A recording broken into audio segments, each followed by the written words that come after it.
A small team of Japanese scientists has just uncovered tons of new Nazca glyphs.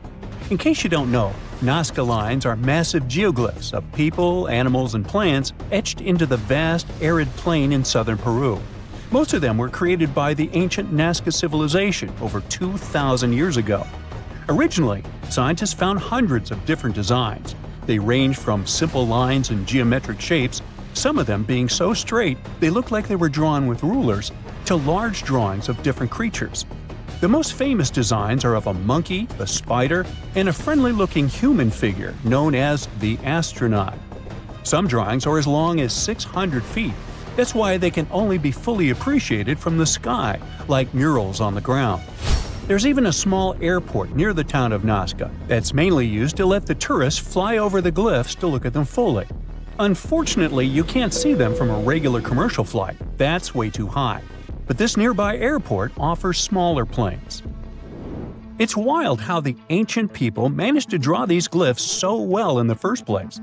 They didn't have drones or planes, not even some great tools. It was thousands of years ago.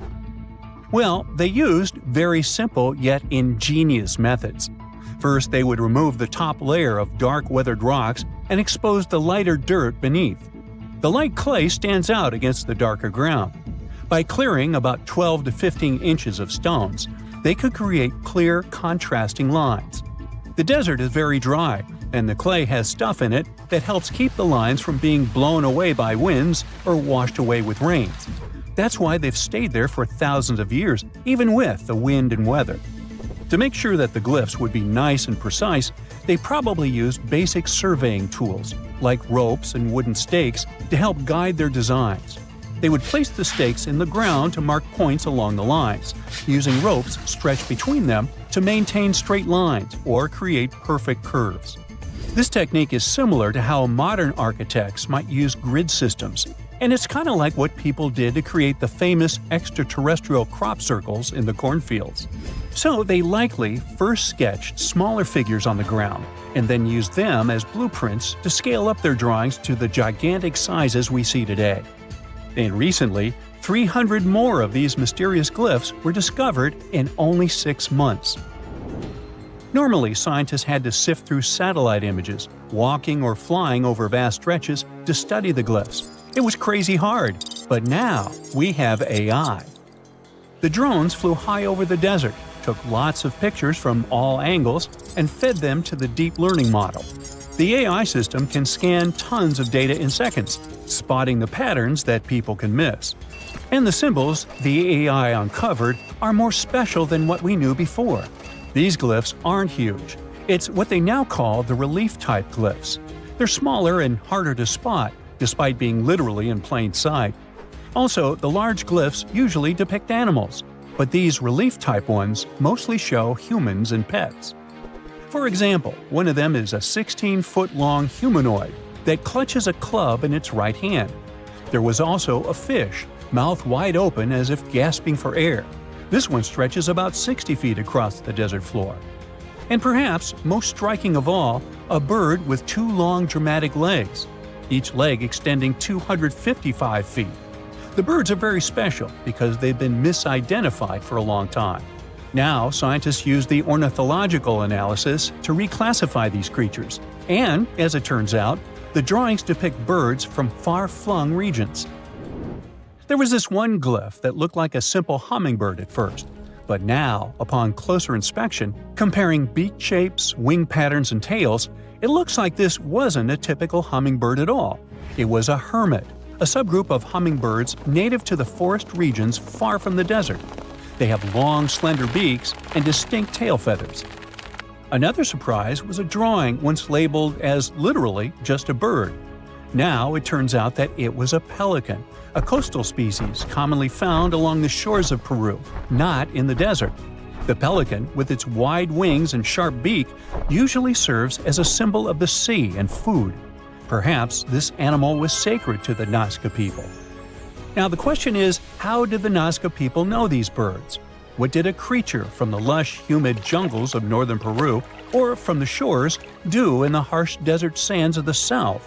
And why did they decide to etch it in the ground?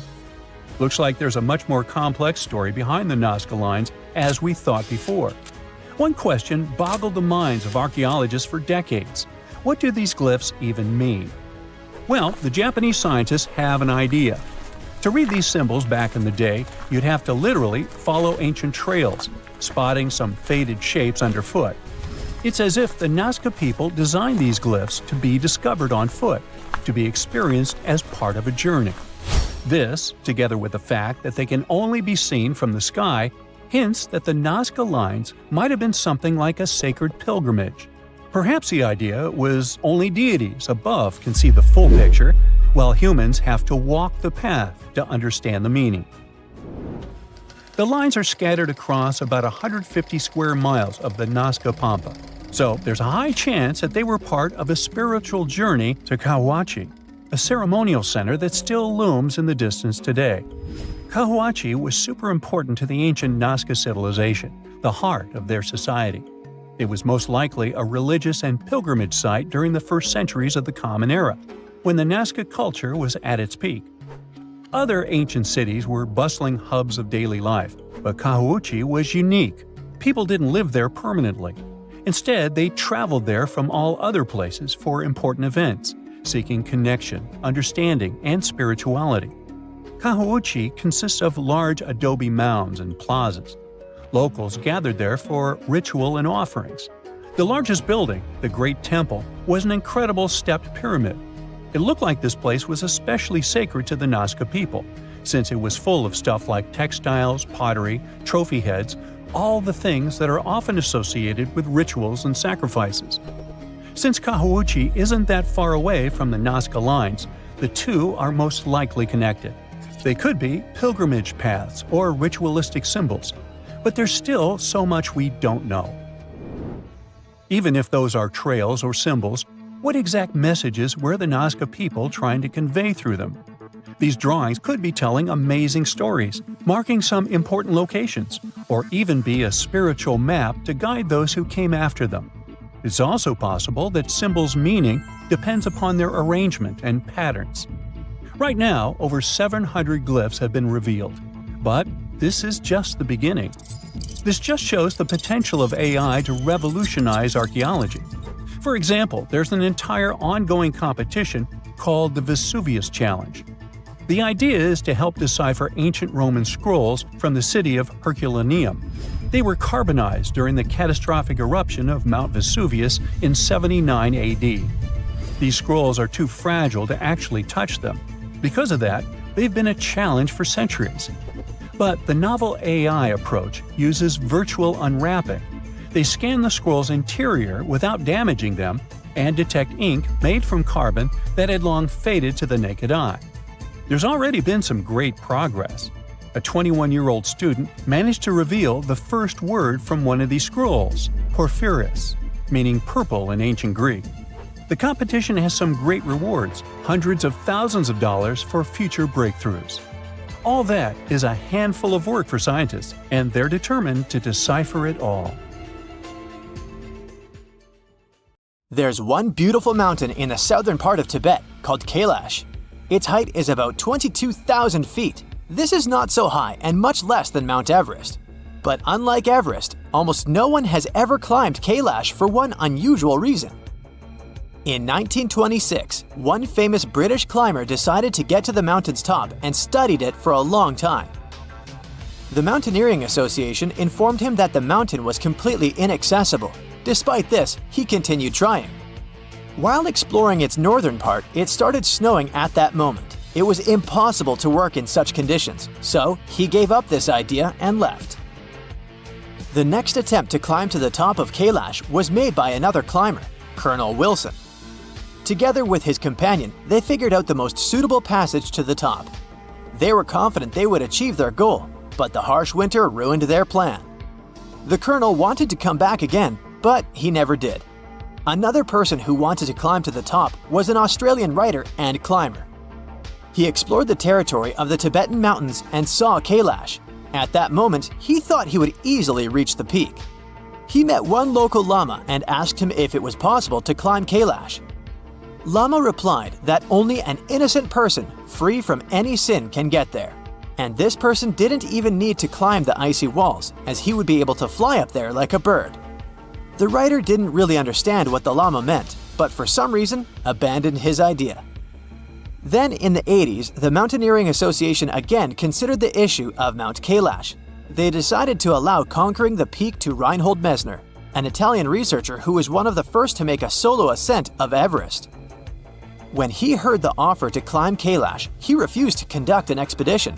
He said, "If we conquer this mountain, then we conquer something in people's souls." The climber knew that this mountain was a sacred place for local Tibetans. Pilgrims from all over the world came to its foot. Reinhold Messner knew this and didn't want to do something that could offend other people. No one is allowed to climb to the top of this mountain, but you can go to its foot to feel the energy and enjoy the beautiful view. Put a photo of the Rainbow Mountains and a canvas with a painted landscape next. It will be difficult to distinguish the drawing from reality. These mountains look like paintings. This is a real art of nature. Rainbow Mountains, located in one of the geological parks of China, shimmer with almost all the colors of the rainbow. The rocks seem to be covered with glass and reflect sunlight. This place got these colors thanks to the sandstone and minerals. These substances have been pressed for 25 million years and have made Rainbow Mountains one of the most beautiful places on Earth. We are in the Philippines. There are more than 1,000 unusual hills spread over a vast area. No, this is not a photo of chocolates. This is chocolate hills. They're small. The height of the largest reaches about 400 feet. You can quickly climb to the top in a few minutes. The peculiarity of these hills is that hundreds of thousands of people daily sprinkle these peaks with millions of tons of chocolate chips. And then, when it melts, the incredible smell of cocoa spreads throughout the territory. Okay, just kidding. Of course it's not chocolate chips. Every hill is covered with green grass. During the dry season, it dries out and gets a chocolate brown hue. This landscape is just a great photo for a package of sweets. Perhaps some company has already printed it on its box. Imagine a small mountain, about 33 feet high and 330 feet wide. It's not even a mountain, but a small hill. Nothing grows on it. No grass, no trees, just dark sand. But the peculiarity of this mountain is that it can move. Every year, it passes a distance of about 66 feet. Look at it, remember its position, and come back in 12 months. It will change the location, but also change its shape. Moving Mountain is located in the savanna of Tanzania. This massive dune has been moving in different directions for 3 million years. In fact, it doesn't consist of sand, but of magnetized volcanic ash. Once upon a time, a volcano erupted here. The settled ash formed these hills. If you take a handful of this ash and throw it into the air, it will be attracted to the total mass of the dune. A strong wind makes them move, but magnetic forces keep the sand together. One day, the mountain split into two parts and went in different directions. One of the most mysterious and strange mountains is located in North Carolina. This is Mount Brown. Externally, you won't find anything special in it, but try to take a tent and spend a couple nights there. Perhaps you will remember these nights for the rest of your life. People have often seen mysterious lights flying around this mountain. These strange fireballs fly high speeds over the top and disappear into the evening sky. Sometimes they disappear, appear, and disappear again. At first, people thought this was the result of ignited evaporating nitrogen, but this theory was refuted. Then, someone said that the balls were the light from the locomotive's headlights, but after the railway was flooded and the train stopped working, people continued to see the lights. There were reports of white, yellow, orange, and blue lights. Many are sure that they are optical illusions. One physics professor decided to check the validity of this version. He spent several years in this region, next to the mountain. Almost every day he filmed the rock, and one day he managed to catch these strange objects. In July 2016, he recorded Brown Mountain with two cameras from different angles, and both filmed a flying fireball. If it were an optical illusion or glare on lenses, then one of the cameras wouldn't have captured this phenomenon. This proves that the balls are real, but their nature is still unknown. One of the men claimed he had touched the flying ball when it was flying on the highway. The man said he felt an electric current. Now this place attracts thousands of tourists from all over the world. Fans of strange and unexplained phenomena like to come here. This mountain looks pretty scary and lifeless. It's located on a small volcanic island in the Tasman Sea, Australia. The island is called Ball's Pyramid. The sharp mountain range on this land has a triangular shape and a height of 1,800 feet.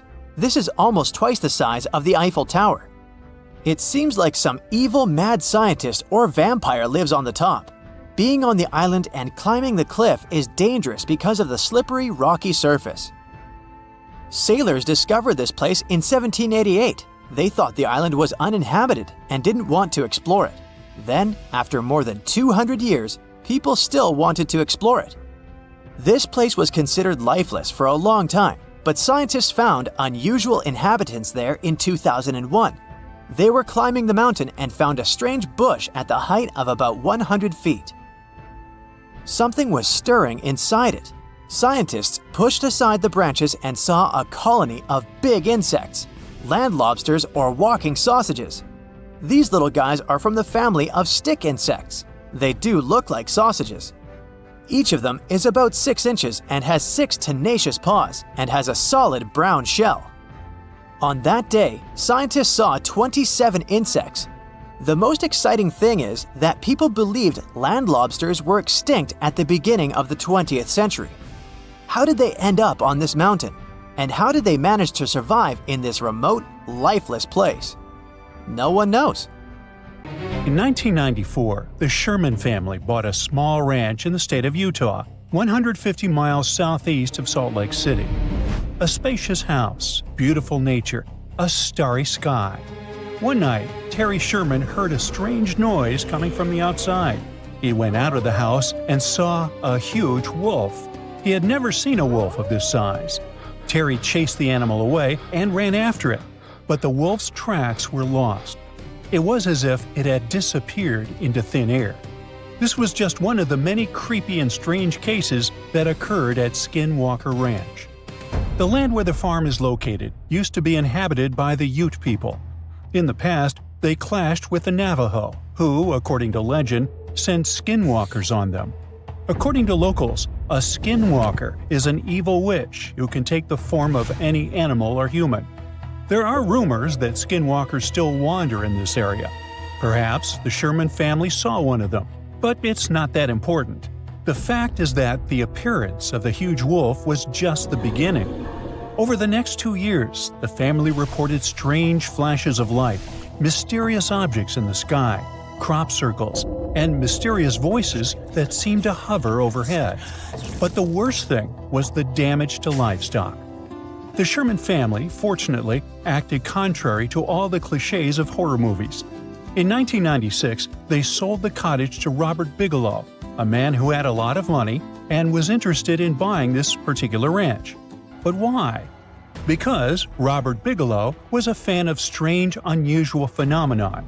He founded the National Institute for Discovery Science, or NIDSI, and the area where Skinwalker Ranch is located had been the center of attraction for creepy things. Since the 1950s, there have been hundreds of reports of mysterious objects in the sky in this region. And no, those are not your typical round flying saucers. People talked about different bright lights that took the form of doorways or portals. So, Robert Bigelow and his NIDSI reported on glowing figures and animal diseases. But over the years of research, they could not provide any reliable evidence of the existence of something extraordinary. People saw all those strange phenomena, but their equipment didn't catch anything. So it all looked like a big hoax. But in 2016, something interesting happened. Skinwalker Ranch was sold to an anonymous buyer. 4 years later, the new owner did something no one had done before. Now imagine how cool it would be if all the strange phenomena were recorded not on old video cameras with poor quality, but on cool equipment with high-resolution video recording, powerful microphones, thermal imagers, and sensors. And what if you could also watch a live broadcast using this equipment? Well, that's exactly what the new rancher did. His name is Brandon Fugel, a real estate mogul from Utah. He not only bought the ranch, but also signed a contract with the History Channel to create a show. The Secret of Skinwalker Ranch. The point of this project is to apply a scientific approach to unexplained phenomena. To do this, he turned the ranch into a big reality show that's been running for 5 years. The first thing Brandon Fugel stated was that there would be no falsifications, fakes, or computer graphics.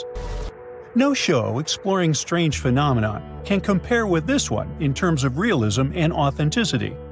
Fugel uses thermographic imaging systems, plane transponder data receivers, magnetometers, special cameras that detect infrared radiation and convert it to images, and other complicated scientific equipment. He shares all the data with the audience and allows the most devoted fans of the show to monitor 50 cameras with microphones installed throughout the territory live at any moment. For money, of course. Membership in the Skinwalker Ranch Insiders program starts at $8 per month. During the entire existence of the show, more than 10,000 people have signed up. Participants can not only watch the ranch through cameras, but also rotate them and zoom in and out. In addition to cameras and thermal imagers, Fugel launched special lasers into the sky that reflect off any surface. If the sky is clear, the lasers go far up. If there's an object, the lasers reflect off it. In one of the episodes, they used this equipment to detect something flying and invisible. Fugel also said that he had seen strange flying objects with his own eyes. Skinwalker Ranch turned out to be a real twilight zone for him. Now one day, the camera footage showed one of the doors slam shut. Just like that, without any wind. Other terrible phenomena are connected with livestock. Animals often get hurt, and many of them simply don't survive. And there are loads of such strange, unexplained cases. Each episode of The Secret of Skinwalker Ranch is dedicated to a phenomenon and its exploration. But has expensive equipment helped to unravel any secrets or prove the existence of extraterrestrial or mystical forces? If this had been confirmed, the whole world would probably already know about it. Therefore, at the moment, it's just an interesting show for fans of mysterious phenomena. There's no direct evidence of the existence of anything unusual there. But, at the same time, there's no explanation for many creepy things. The show offers a huge scope for speculation and research. Local folklore, flying objects, strange voices, not unlike mine, and many unexplained phenomena are all in one place. If all these stories are true, why are they happening exactly in this area? There are a lot of theories, but let's look at a few of the most popular ones. The first and most obvious one. Imagine that you have a popular show that makes you money. People watch it only because it shows mysterious, inexplicable things. But what if there's an explanation? In this case, the popularity of the show will drop and you'll lose money. It's logical, but why would a real estate mogul with a fortune of several $billion deceive people? Besides, if you watch some episodes, you'll see that Fugel is truly passionate about this project. One of the most popular theories is about visitors from other planets. After all, we have glowing flying objects, bright lights in the sky, electrical interferences, and the ability to elude camera lenses.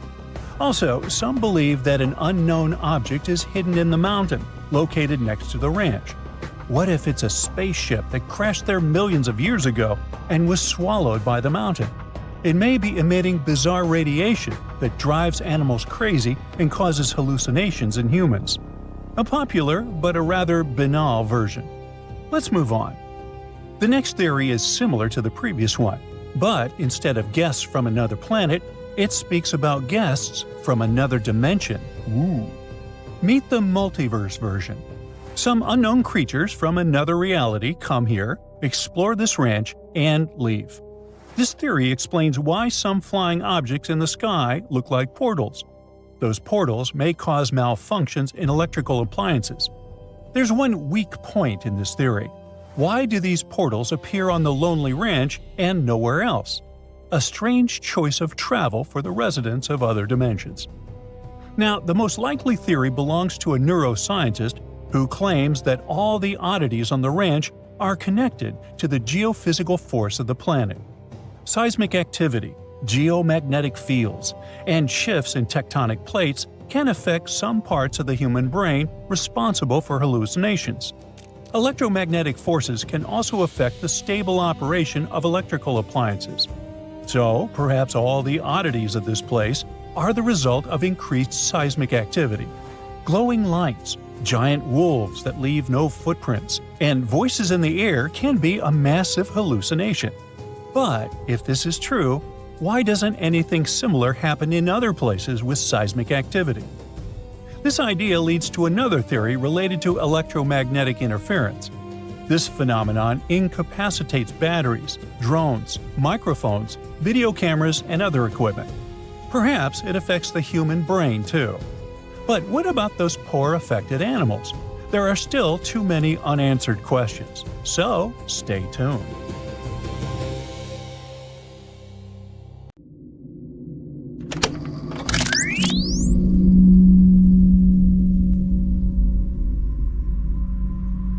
Hear that? Pretty annoying, isn't it? It's the sound at a frequency of 50 Hz. It's quiet but permeates everything around. What if this hum followed you wherever you go throughout the day, week, month, around the clock? You can't sleep, you can't focus or study or work. You want to scream in frustration, but the sound continues to torment you. That would be awful. Unfortunately, this nightmare is a reality for the residents of the Scottish Isle of Lewis. Day and night, about 200 people go crazy over a strange low-frequency sound. They say it seems to be pulsating, causing headaches, dizziness, and the feeling of an existential crisis. And no one can find its source. The islanders decided to create a special Facebook group to discuss the causes of the sound, share their experiences, and support one another. One woman says the hum is impossible to ignore. It sounds like it's shouting in your face, demanding your attention. For this reason, she hasn't been sleeping well for several weeks. I understand. The island administration, as well as the residents, are powerless to solve this problem. Now, the locals used a spectrograph to study the hum. The device showed that the sound had a constant frequency of 50 Hz. It spreads all over the island, but it doesn't originate from within it. This means the source may be far away from the shore. An underwater laboratory? Testing some kind of a secret invention? A harsh experiment on people? An unknown sea creature? Ooh. People develop a lot of theories, but nothing helps. The country's top leadership may be aware of the nature of this sound, but they probably don't want to talk about it. It sounds like nonsense, but let's visit the small northern Irish town of Omagh. Its residents reported a constant buzzing that prevented them from sleeping. They just woke up in the middle of the night and heard this hum. The sound spread in different parts of the city, and no one knew its nature. People heard the sound every night, but fortunately, the city council coped with the problem. They found the source of the hum, but for some reason, they refused to tell the residents about their investigation. Moreover, they said the sound could return in the fall. The locals demand the truth. There's a big doubt that they will get it. Another case of a strange sound happened in Windsor, Canada. It's an industrial town located across the river from Detroit, Michigan. Its residents have been hearing the hum for many years. It sounds at such low frequencies and is so quiet that some residents often cannot understand, is the sound real or is it a hallucination? Other locals say the hum is so strong that it makes glassware rattle in the cupboards. Some people believe that some secret invention used to control the weather produces this sound. But the reality may be simpler. The most plausible theory claims that the source of the noise is on Zug Island. Blast furnaces located on the island release pressure and produce a strong rumbling sound. This is necessary to keep the equipment from exploding. Well, yeah. According to this theory, the sound gets reflected from metal drums and machines and then goes beyond the island and crosses the Detroit River directly into Windsor. It sounds realistic, but no one has confirmed this theory. Yeah, there have been investigations. The Canadian authorities compiled a report, but it was kept secret. The only thing the locals received was an official comment on the city's website. Quote, "While it is not possible to extract the exact source of the hum, possible sources may include quarry activity or industrial ventilation systems." End quote. But where did the version about the blast furnaces come from? They were mentioned in an abridged version of this report, without any details getting disclosed.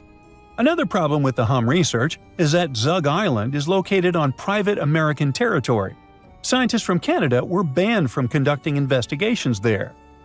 Canada, Ireland, Scotland. Anywhere else? Oh, yeah.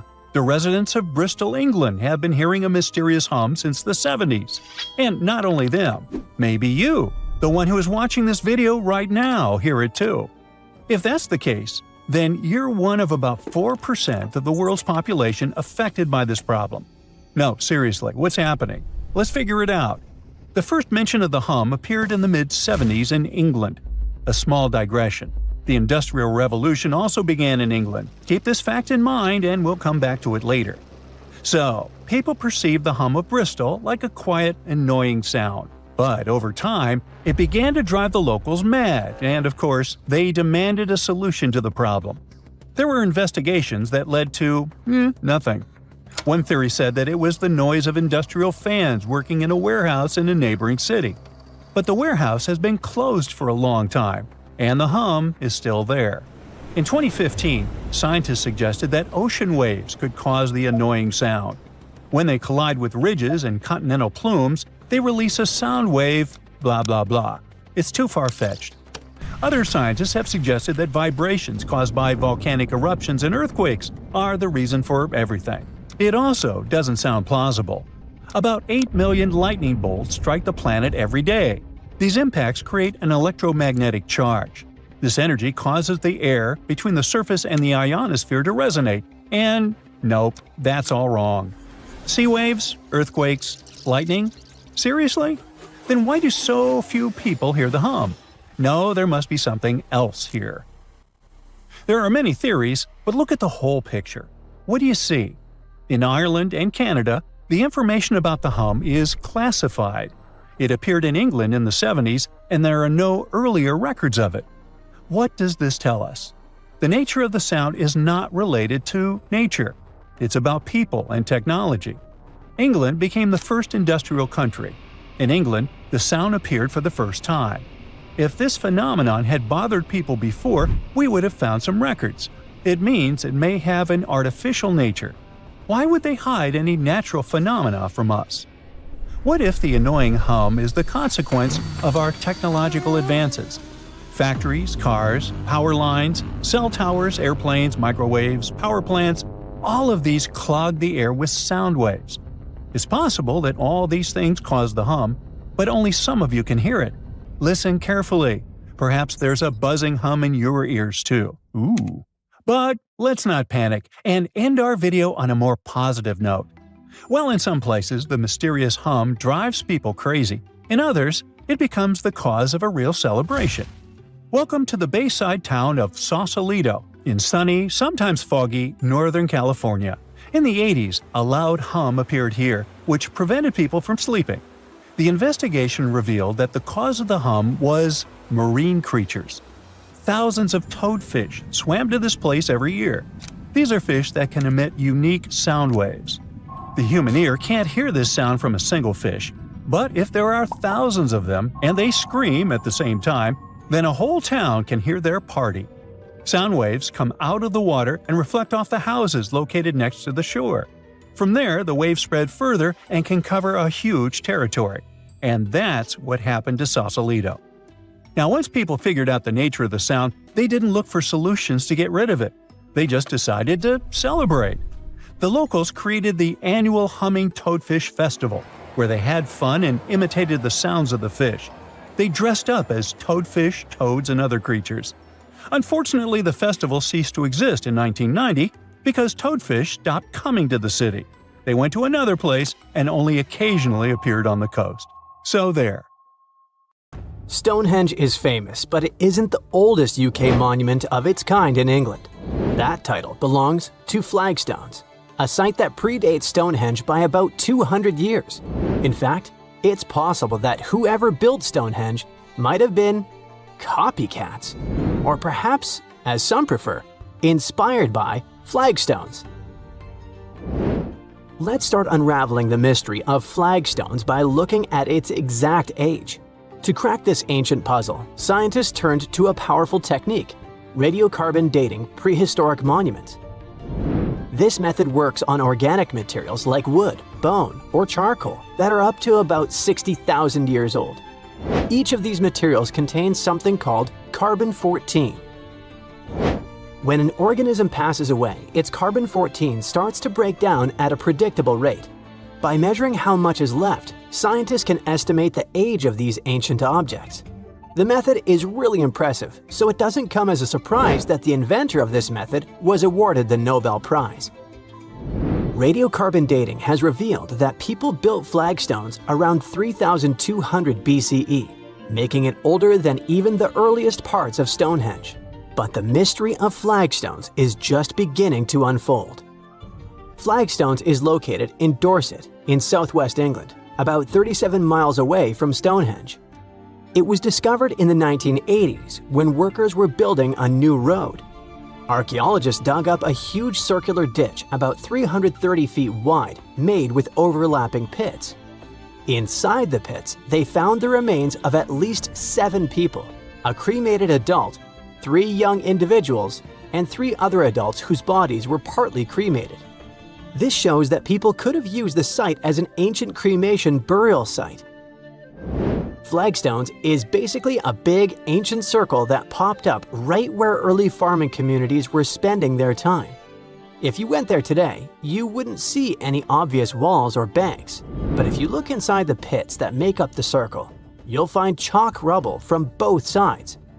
That's a clue that when people dug these pits, they used the dirt and chalk they took out to build up banks both inside and outside the circle. This special spot sits right in the middle of a whole bunch of other really old monuments and sites, which were built over thousands of years during the Neolithic and Bronze Ages. Experts have figured out the ages of some of these nearby places really well. For example, the ditch at Maiden Castle dates back to around 3600 BCE, and the Big Henge at Mount Pleasant was built around 2600 BCE. Today, half of Flagstones is under that road, and the other half is under an old historic house looked after by the National Trust. You can find objects from the site at the Dorset Museum. Because flagstones and early Stonehenge look so similar, with round enclosures, pits, and cremated burials, scientists used to think they appeared at the same time. But thanks to radiocarbon dating, we now know flagstones, this ancient cremation burial site, is the earliest big circular monument ever found in Britain. To figure out how old the site really is, researchers tested things like human bones, red deer antlers, and charcoal found there. One of the most puzzling discoveries was a young man who was buried under a huge sarsen stone in the middle of the circle. Someone left him there about 1,000 years after people used the site for the first time. This find just added to the mystery of flagstones. You're probably wondering about the flagstones versus Stonehenge comparison. Well, the latter is a mystery on its own, a big old circle of giant stones in the south of England. Those who made it didn't write anything down, so we don't know exactly what they were thinking. One old tale says that King Arthur's wizard, Merlin, used magic to move the stones from Ireland, where giants had put them together. Another story says that people from Denmark built it. Today, some people think extraterrestrial visitors made it. A man named John Aubrey started studying Stonehenge in the 1660s. He thought the Celts had built it for their priests, called Druids, but that turned out to be wrong.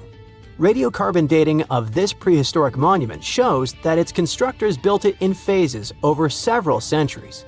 The construction started around 3100 BCE and continued till around 1600 BCE.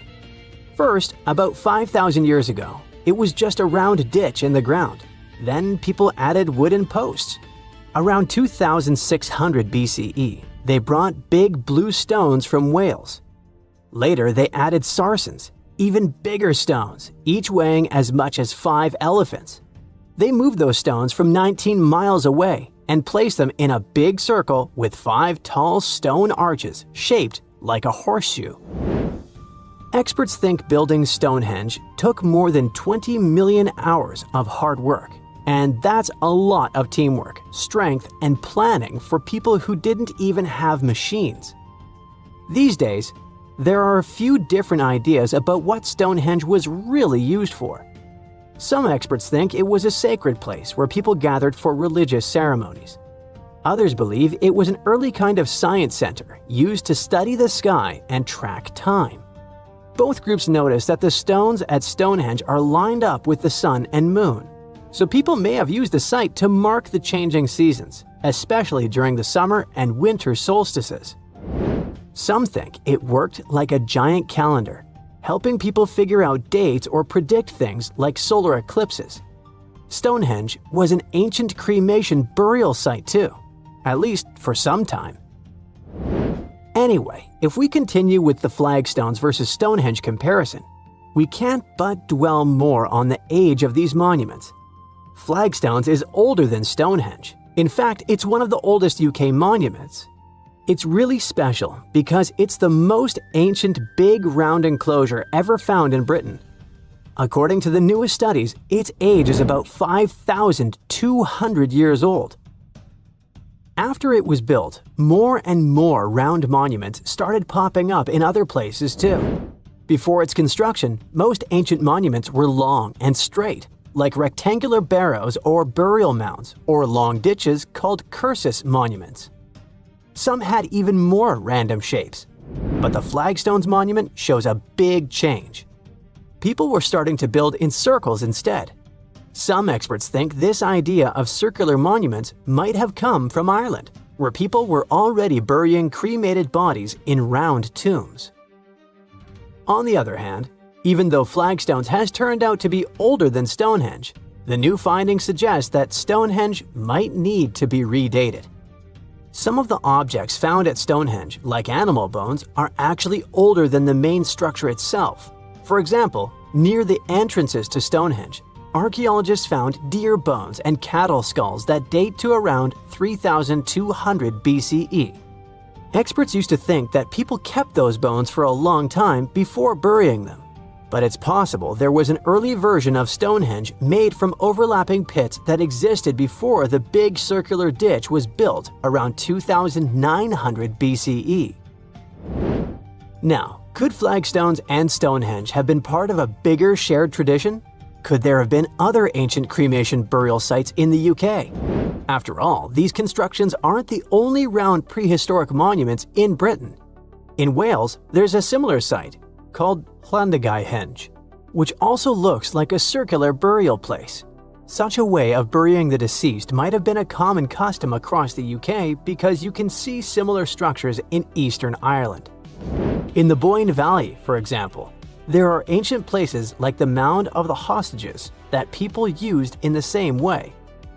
Now, researchers want to do more digging in Ireland to see if some of those monuments were built before 3,200 BCE. If they're even older than flagstones, they might help explain where the idea of building round burial sites started and why people across Britain and Ireland were building them.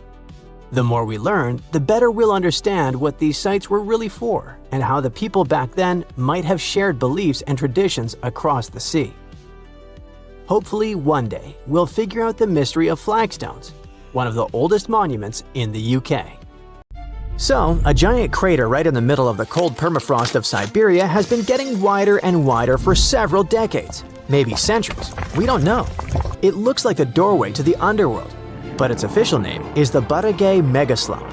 It's like the Grand Canyon in cold conditions, which is getting bigger and bigger.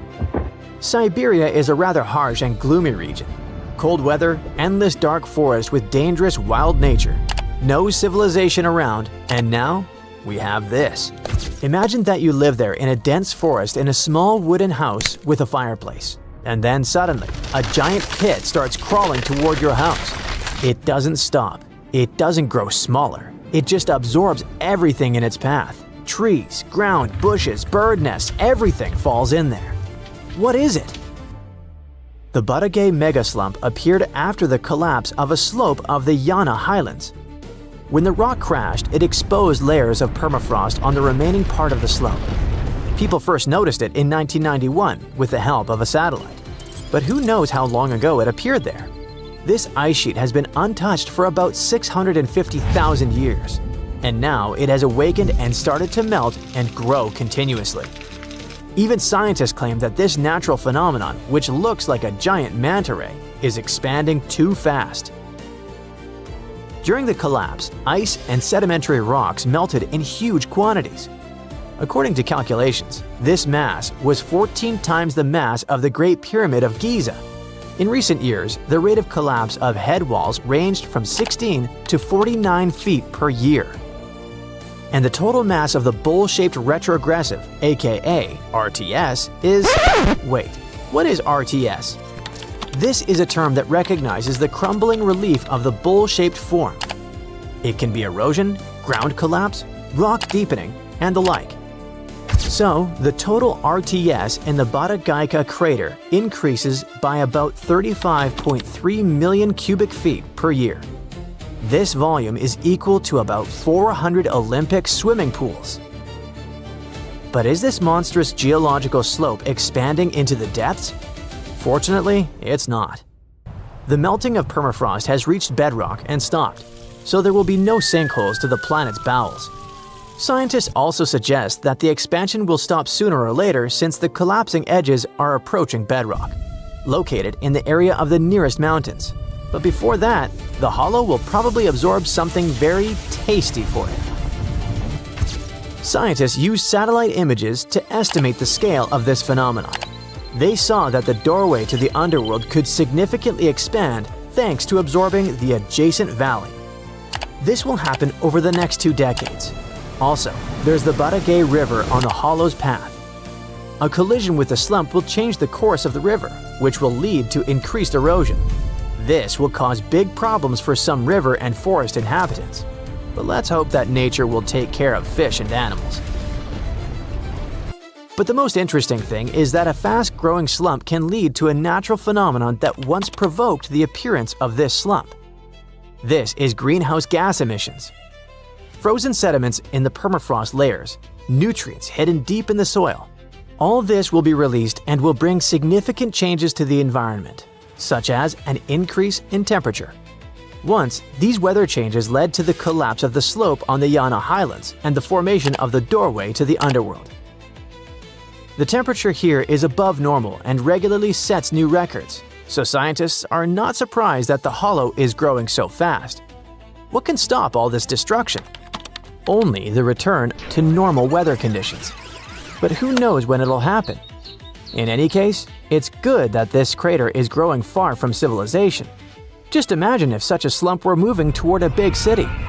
People would probably be powerless and would have to evacuate urgently. And then we would have to watch a live stream from a helicopter, skyscrapers falling into a giant pit. Oh, by the way, you don't have to imagine that. A similar phenomenon is happening in California. Only instead of a giant slump, there is the Nyland Geyser. In simple words, this is a moving mud puddle or a moving geyser, the only one in the world.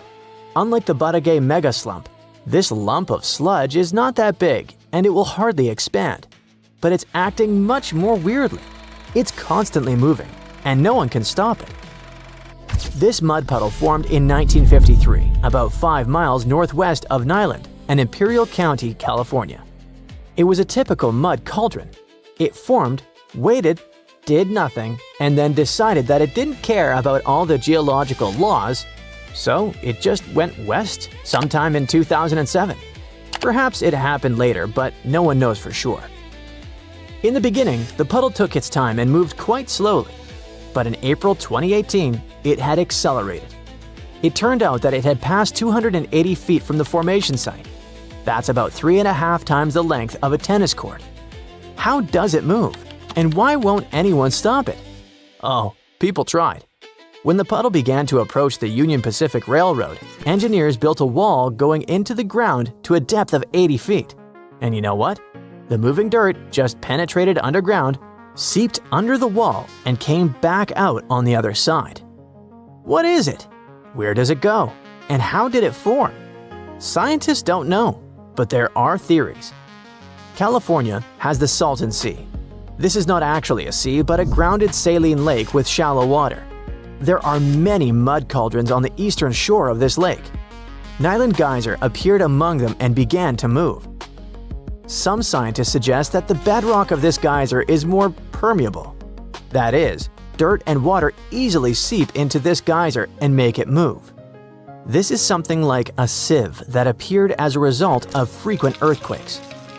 In addition, this region receives a lot of precipitation, which flows here from the Grand Canyon across the Colorado River.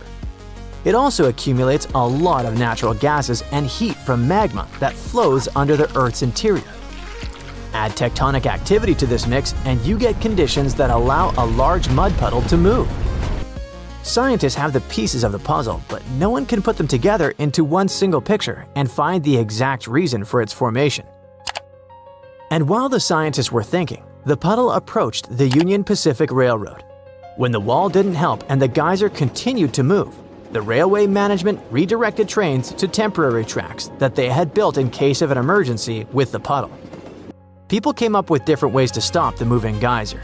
They tried pumping water out of the geyser, sprinkling its edges with ground, reducing pressure, and much more, but nothing worked.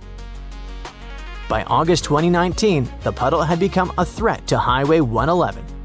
The State Transportation Department closed the road and built a bypass. This forced drivers to detour and spend an hour and a half driving around the western shore of the Salton Sea. Now, the puddle has slowed down, but everyone is waiting for what will happen next. Who would have thought? Spaceships from other galaxies, meteorites, a zombie apocalypse, global cataclysms.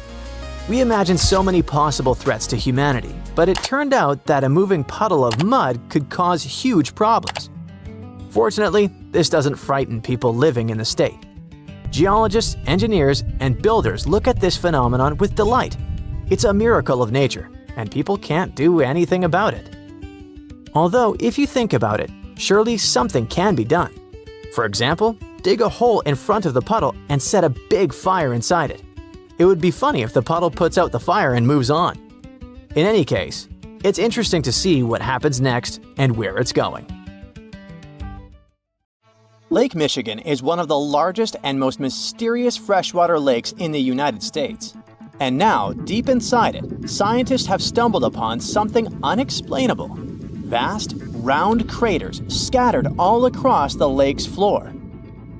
It all started in 2022. A team of researchers wanted to map the lake's bottom and look for some shipwrecks. At first, they were sure it's going to be just some typical rocky terrain or sandy patches. But what they saw on their sonar screens stopped them cold. Strange, circular shapes that looked almost too perfect to be natural. They were hiding about 500 feet beneath the surface, in places where the water turns dark and impenetrable. Those guys are huge, ranging from 300 to 600 feet wide. They also plunge nearly 40 feet deep. And there are dozens of them, neatly arranged like some footprints. But the team had no idea what these things were. Then, in August 2024, the mystery only deepened. Using a remotely operated vehicle, they got a closer look at these formations. There were about 40 of them. No one had ever seen anything quite like this before in the Great Lakes. What could have created those craters? Could they be ancient? Perhaps remnants of some geological event lost to time? If that's the case, it's weird how long these holes have likely been sitting there, undisturbed. Theories started popping up. One possibility was that they could be sinkholes, or dolines. Those are basically holes that suddenly appear in the ground when the surface layer collapses. The rock beneath the surface, often made of limestone, gets slowly dissolved by water over time, creating voids underground. When the surface of those voids can no longer hold its own weight, it caves in, and this forms a hole. Think of it like when you poke a straw through the lid of a drink.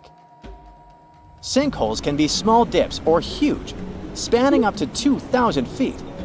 They can happen gradually or all at once. Sometimes they can swallow entire cars or even buildings. And Lake Michigan sits on limestone bedrock. It erodes pretty easily when water flows through it. sinkholes like these have already been found in Lake Huron, and they look kinda similar. But there are some plot holes, no pun intended, with this theory. For example, it's wild how they all would be so huge. It's also weird and pretty rare for sinkholes to occur in a lake bed. They also kinda resemble a straight pattern. They seem to extend generally southward, forming a loose line, which is pretty weird. If these are sinkholes, then they're definitely not playing the usual geological rules. Though it might be some new, unusual process at play beneath the lake's surface that we haven't discovered yet. There's another theory though. Glaciers. Glaciers are wild rivers of ice. They covered much of the Earth during the last ice age, and they're incredibly powerful. While they might move slowly, sometimes only a few inches per day, they have such immense weight that they can reshape entire landscapes over thousands of years. Glaciers can grind and scoop the land beneath them. They're basically like colossal bulldozers. Their weight, combined with the slow but steady movement, grounds down everything beneath them: rocks, soil, even bedrock. This can create deep gouges in the Earth's surface, called glacial troughs. During the last ice age, there were lots of glaciers all over the northern US, including the Great Lakes region. If they moved across what is now Lake Michigan, they could have carved out these deep holes. Glaciers often move in a pretty straight path. As they move, they cause terrain to erode, but the resulting erosion varies based on terrain. Sometimes there are places where the bedrock is softer or fractured, and these places are more easily carved and crushed by the glacier. That could explain why some holes could be bigger and deeper than others. Harder bedrock is less affected. But usually this leads to rounded, crescent-shaped depressions known as chatter marks. Those marks are more like grooves rather than circular, big craters like those in Lake Michigan.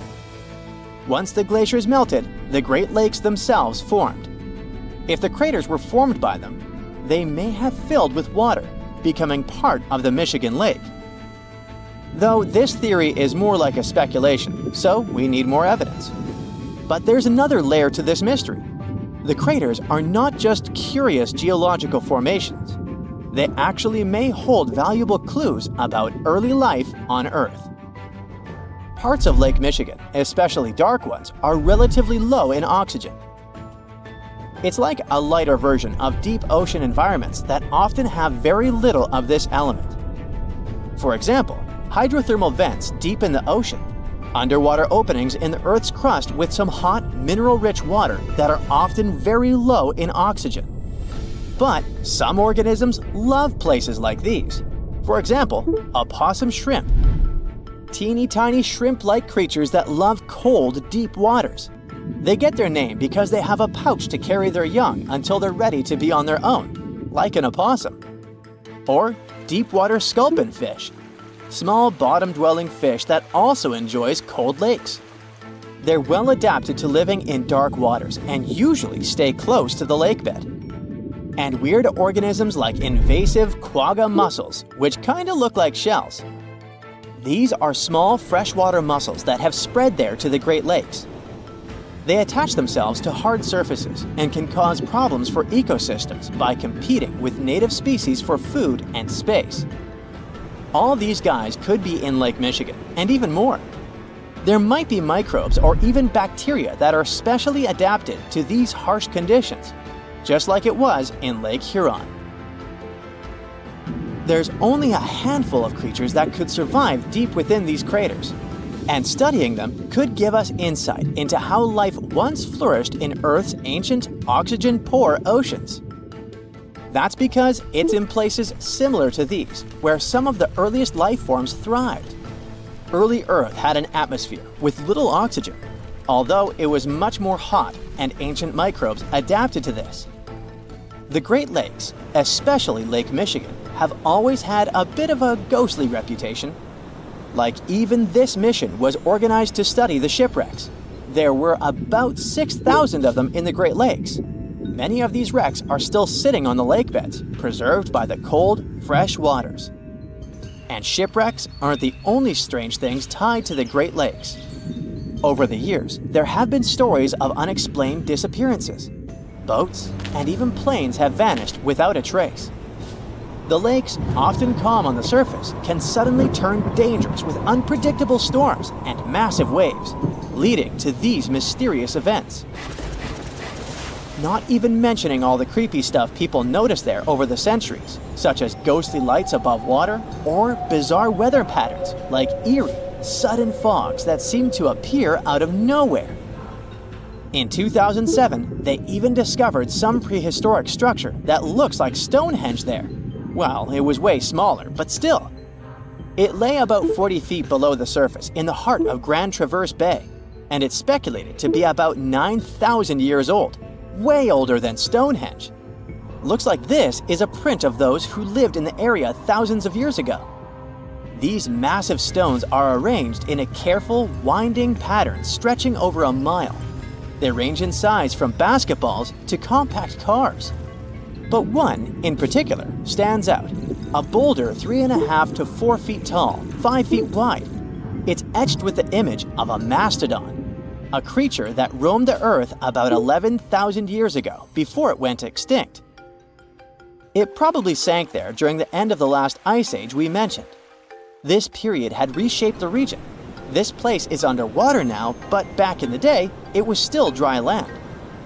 So the stones were probably created by people who lived there, though we're not sure why. Were they used as hunting blinds? Or was it some sort of an ancient calendar? Who knows? Only about 15% of the Great Lakes floors have been explored. Now, scientists are gearing up for a deeper dive into this mystery, both literally and figuratively. They want to analyze the lake beds surrounding the craters, hoping that maybe something in the environment around them might have caused them to appear. They have initiatives like Lakebed 2030. These missions should map the entire underwater landscape. This would help us learn tons of interesting stuff about Lake Michigan and our planet's past. Who knows what other secrets these dark waters hide? Phew, you can finally send that last report for the day and breathe out. The weekend is around the corner, but just when you're about to hit send, you're alarmed by the low rumbling under your desk. Is it the light rail passing by? Unfortunately, that's not the case. It's a volcano speaking. What, here? In Arizona? That's right, the ground keeps shifting under Arizona, reminding us that Earth is alive. No panic though. Let's arm ourselves with some context. 20 American states have extinct, active, and dormant, currently sleeping, volcanoes.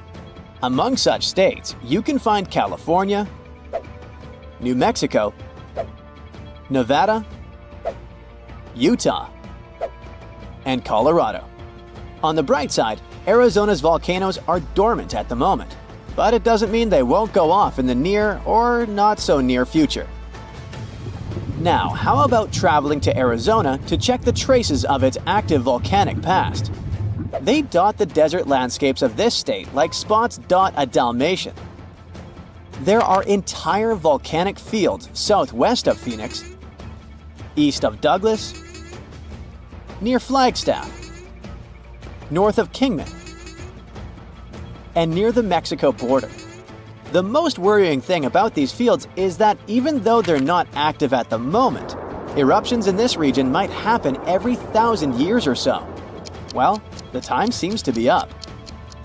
The last powerful and destructive volcanic eruption occurred around 1,000 years ago at the Sunset Crater. Oh, this place is worth paying more attention to. And we will, but a bit later. First, we have to talk about hotspots. No, not that place where you can surf the web.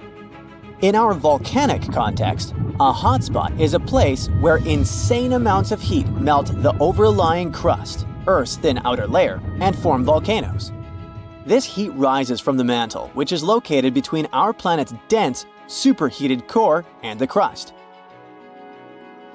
Want to see an example of this type of volcanism?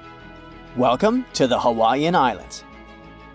The Big Island has its active volcanoes because, at the moment, it's situated on top of the Hawaiian hotspot. The older Hawaiian islands were once there too, but later they drifted off towards the northwest. It happened because that's where the oceanic crust on top of which they sat, namely the Pacific Plate, moved. Now, look at the world's ocean basins. Yes, they're literally dotted with islands that sit on top of hotspots, like Hawaii, Iceland, Samoa, the Galapagos. Those are probably the most famous examples. But don't think that continents can't host hotspots. They can, but those are far less common.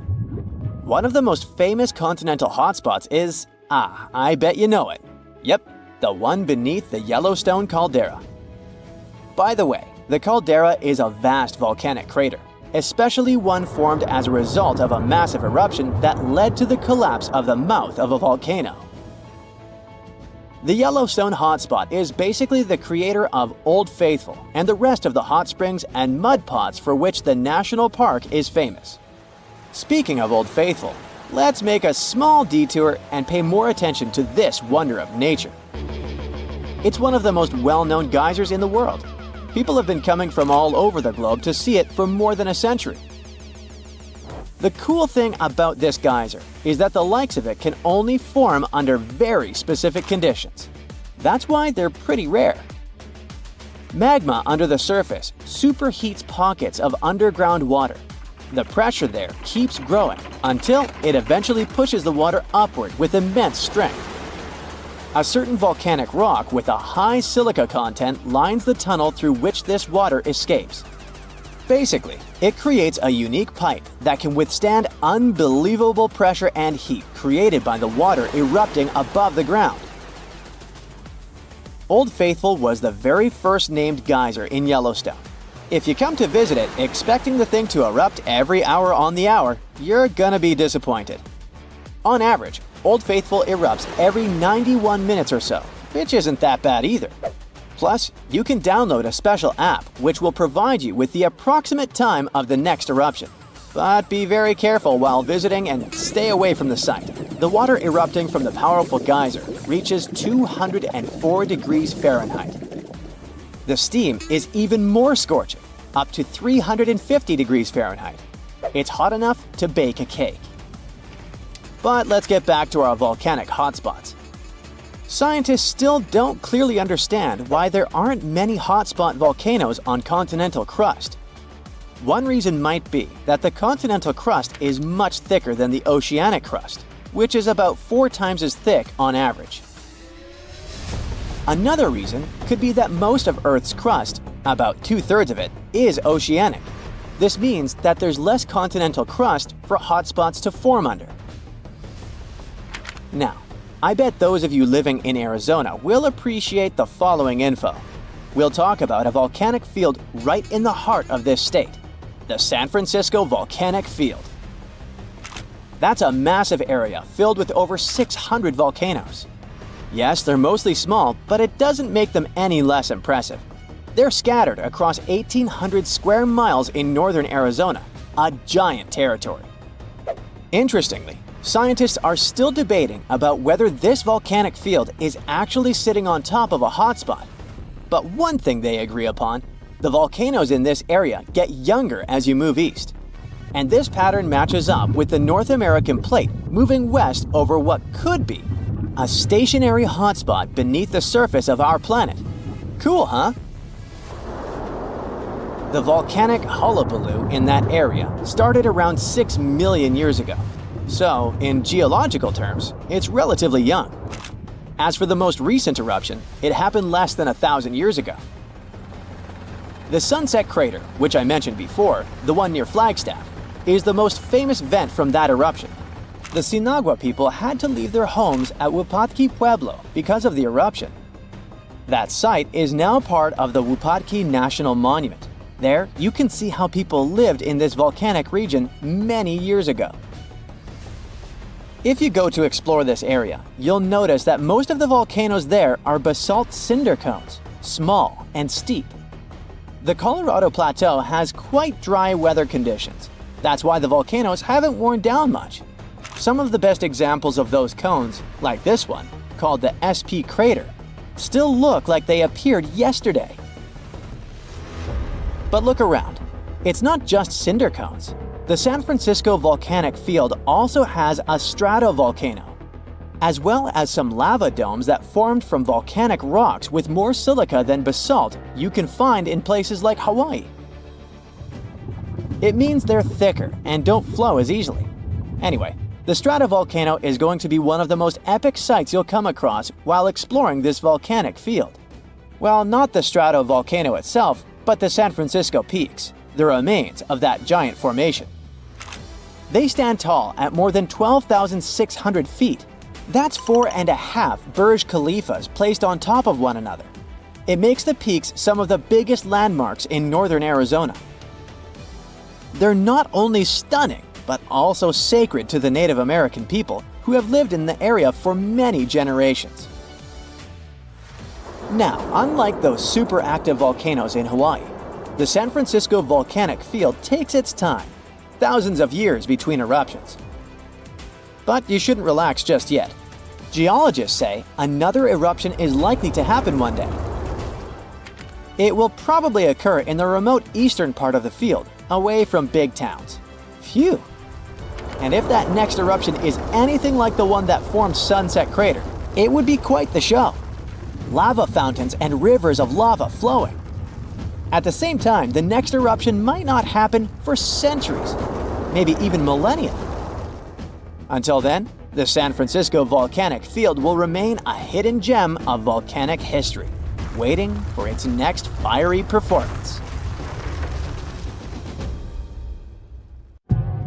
Some mistakes have the power to change the course of history. One such story has to do with an old, boring key that could have saved the Titanic from its infamous demise.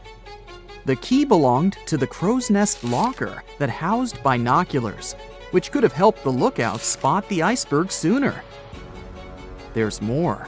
The key wasn't even on board the ship when it set sail. The second officer took it with him when he was taken off the ship at the last minute. As the story goes, the officer forgot to hand the key over to his replacement in his hurry to disembark. So, when the lookouts were in desperate need of binoculars, they were out of luck. One of the lookouts, named Fred Fleet, even testified that if they had had binoculars, they would have spotted the iceberg in time to avoid it. And when asked how much sooner, Fleet replied, "Enough to get out of the way." In 2015, some auctioneers got their hands on Blair's key and presented it as one of the most important artifacts from the Titanic. They truly believed it could have saved the ship. Blair kept the key as a souvenir and passed it down to his daughter, Nancy. At one point, it was up for auction with a price tag of over $80,000. Blair himself was quite the hero, it seems. A year after the Titanic disaster, he was awarded a gallantry medal for saving a crewman who had fallen overboard while he had been on board the liner Majestic. He may have forgotten a key, but he sure didn't forget to be a hero when it counted. This next story is both funny and tragic. It's about NASA's lost $125 million Mars Climate Orbiter. The spacecraft engineers failed to convert from English to metric measurements before the craft was launched, and as a result, they lost it. The navigation team at the Jet Propulsion Laboratory used the metric system of millimeters and meters, while Lockheed Martin Astronautics in Denver used the English system of inches, feet, and pounds. JPL engineers mistook acceleration readings measured in English units of pound-seconds for a metric measure of force called Newton-seconds. What's worse is that none of JPL's quality control procedures caught the error in the 9 months it took the spacecraft to make its 461 million-mile flight to Mars. That's a long time to be lost in translation, don't you think? The miscalculations were enough to throw the spacecraft so far off track that it flew too deeply into the Martian atmosphere and was destroyed when it entered its initial orbit around Mars. It's embarrassing to lose a spacecraft to such a simple math error. And it's hard to think of another example of such a large loss due to English versus metric confusion. Ever heard about the mathematical mistake that led to the discovery of the New World? Spoiler alert, it involves a guy named Christopher Columbus and a really big globe. Back in 1492, Columbus set sail from Spain with a mission to find a new trade route to Asia. He was convinced that he was less than 3,000 miles away from Japan, and just a bit more sailing would get him to the Indies with all their tasty spices. The only problem was that Columbus was a bit off in his calculations, like way off. He made a mistake in estimating the size of the globe, which led him to believe that Earth was far smaller than it actually is. Now I know what you're thinking. Wasn't Columbus afraid that he would fall off the edge of the world? Contrary to popular myth, Columbus and his crew knew the Earth was a globe, just like the ancient Greeks did 2 millennia earlier. They weren't worried about falling off the edge, but rather about the size of the ocean they planned on crossing. And to make matters worse, Columbus had no idea that an unknown landmass existed between Spain and Asia. After weeks at sea, Columbus finally reached the Caribbean. He believed that he had landed on the outskirts of Asia, and so named the islands the West Indies. He went on to explore the Caribbean and the northern coast of South America. But here's where things get really interesting. Even though Columbus insisted until his last day that he had reached Asia, another Italian explorer named Amerigo Vespucci mapped the eastern shore of South America down to Brazil and proved conclusively that Columbus had actually discovered a whole new world. A German mapmaker saw Amerigo's maps and labeled the new landmass America after him. And since his maps were super popular at the time, the name stuck. One man named Alexander Fleming stumbled upon one of the most significant medical discoveries of all time by accident. At one point in his career, Fleming observed the demise of many people from uncontrollable infections. Antiseptics were used to fight this, but they often did more harm than good. In 1922, while he had a cold himself, Fleming transferred some of his, nasal discharge to a petri dish and left it on his cluttered desk. When he finally examined it weeks later, he found that an enzyme had some antimicrobial properties. It wasn't until 1928, when Fleming left an uncovered petri dish next to an open window, that he stumbled upon the discovery that would change the world. The dish became contaminated with fungus spores. And when he examined them under the microscope, Fleming discovered that the bacteria near the fungus were dying. He managed to isolate the fungus and found that it was effective against numerous things that caused diseases. And thus, penicillin was discovered. As Fleming himself put it, "I did not discover penicillin. Nature did that. I only discovered it by accident." Talk about a lucky break. In the early 1520s, the east coast of the United States of America was a big mystery waiting to be solved. The Spanish found Florida, and the English and Portuguese found Newfoundland, but the area in between was like a blank spot on the map. France decided to take action and sent an expedition to explore the area. They chose a guy called Giovanni da Verrazzano to lead the trip.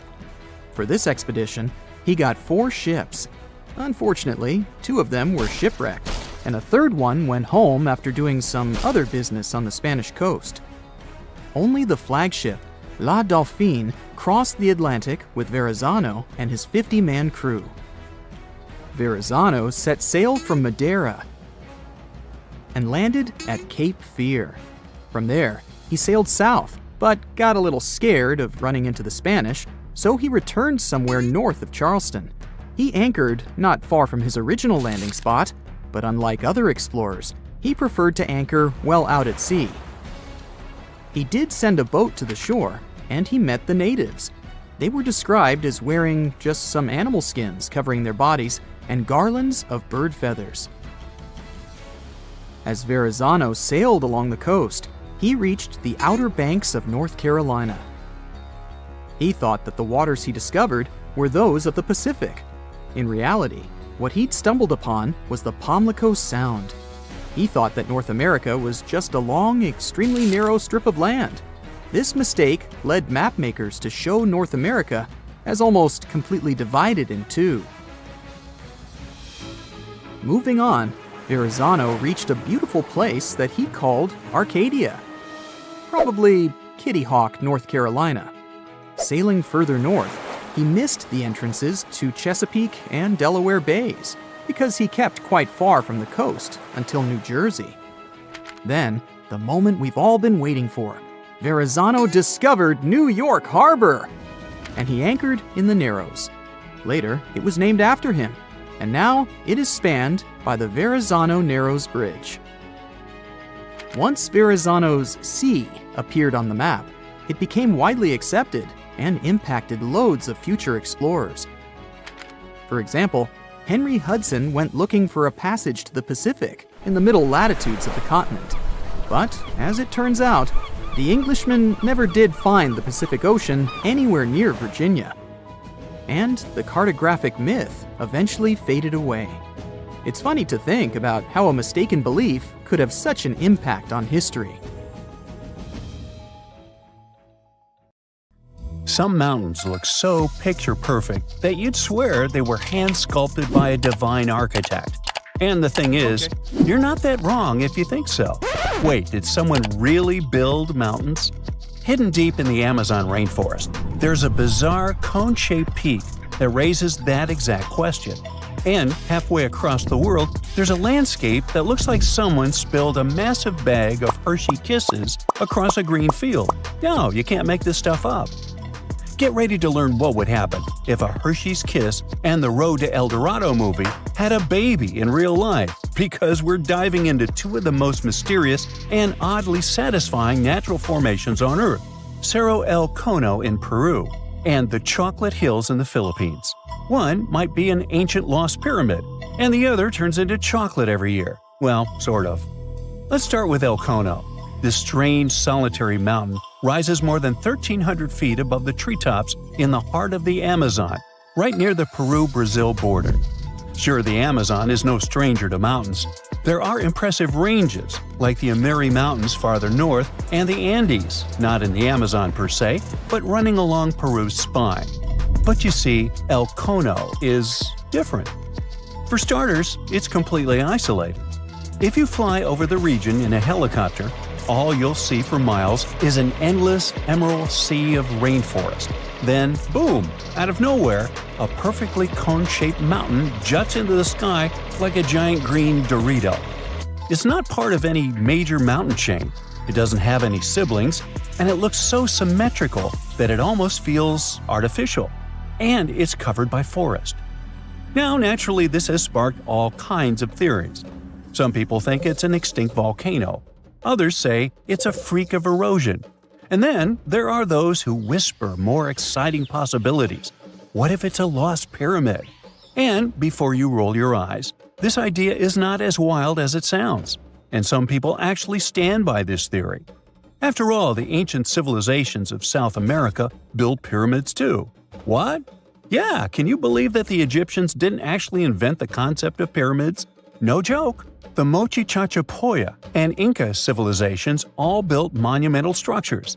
In fact, pyramids are found all over the world, from Ethiopia and Thailand to Greece, Mexico, and even Italy.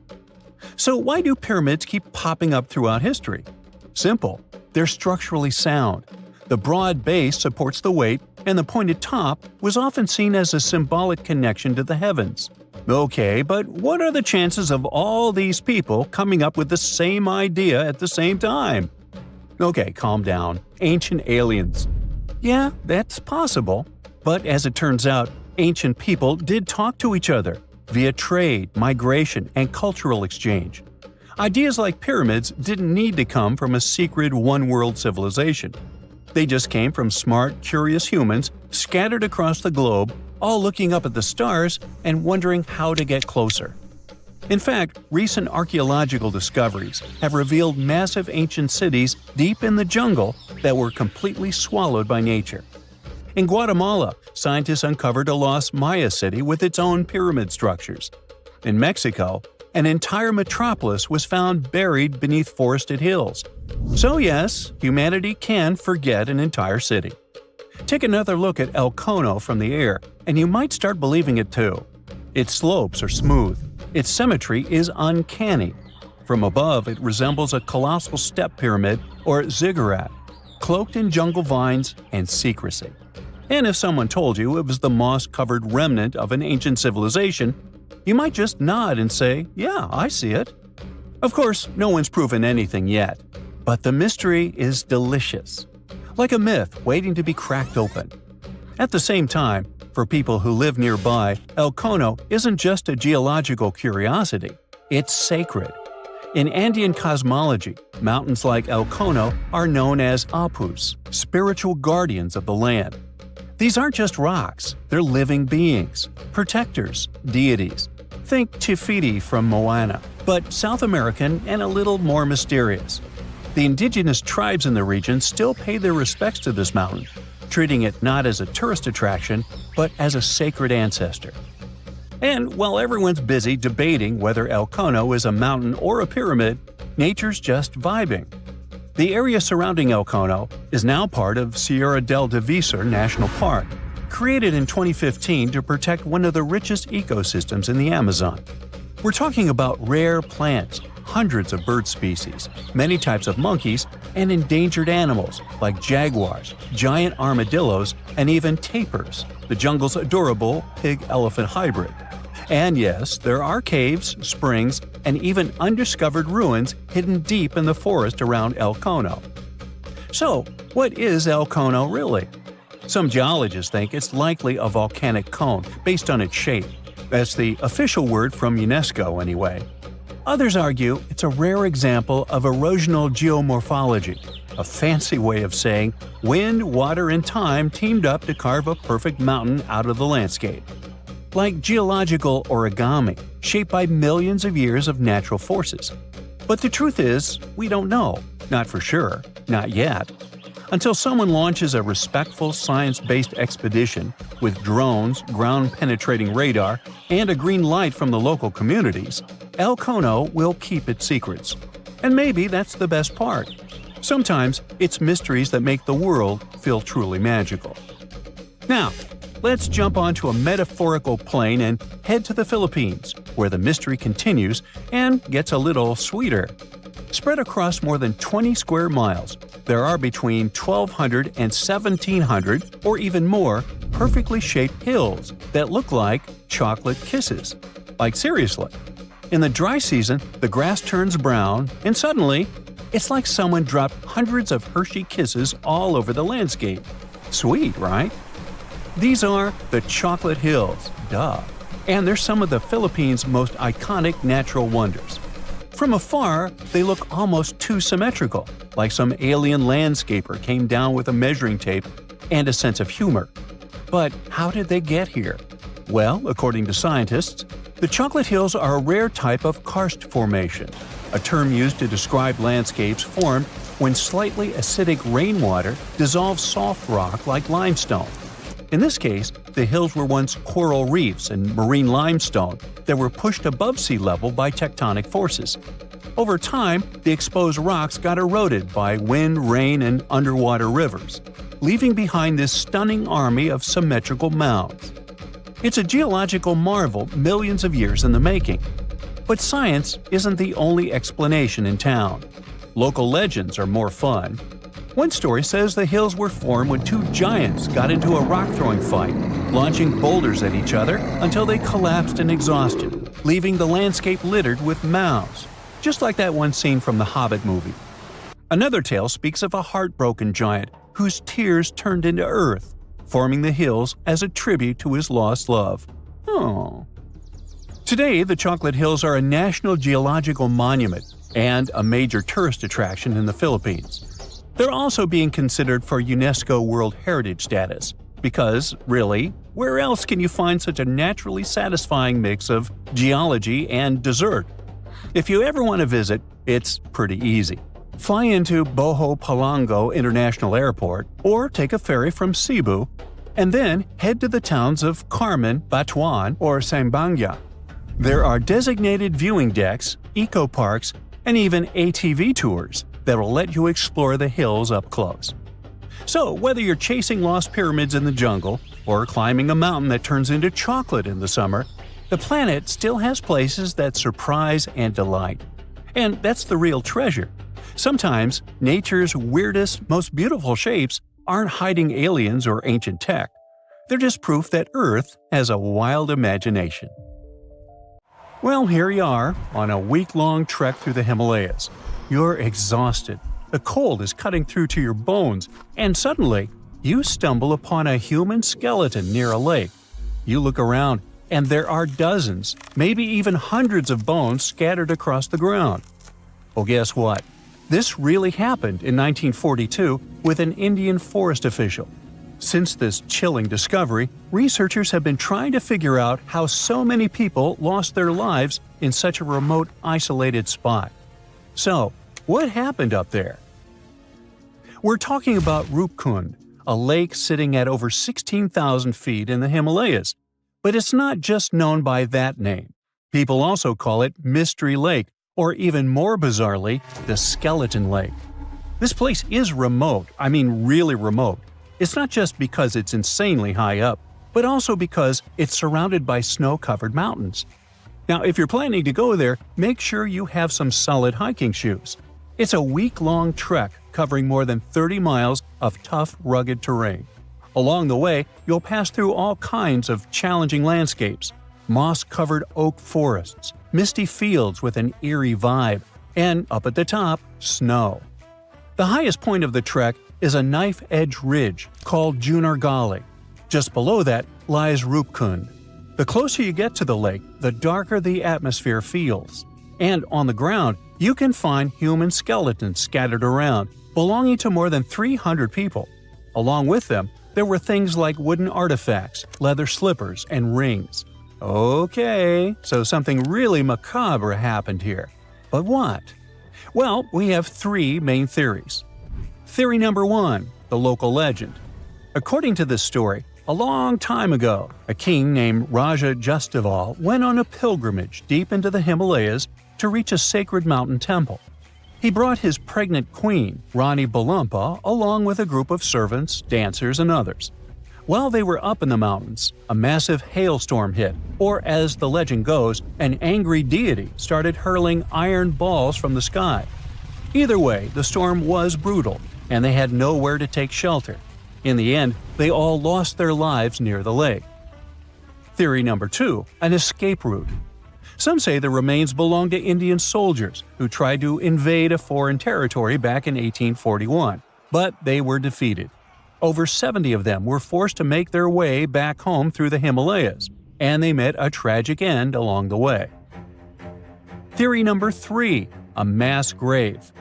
This theory suggests that some kind of widespread health issue hit the group. They were all buried there, in isolation, to prevent the disease from spreading.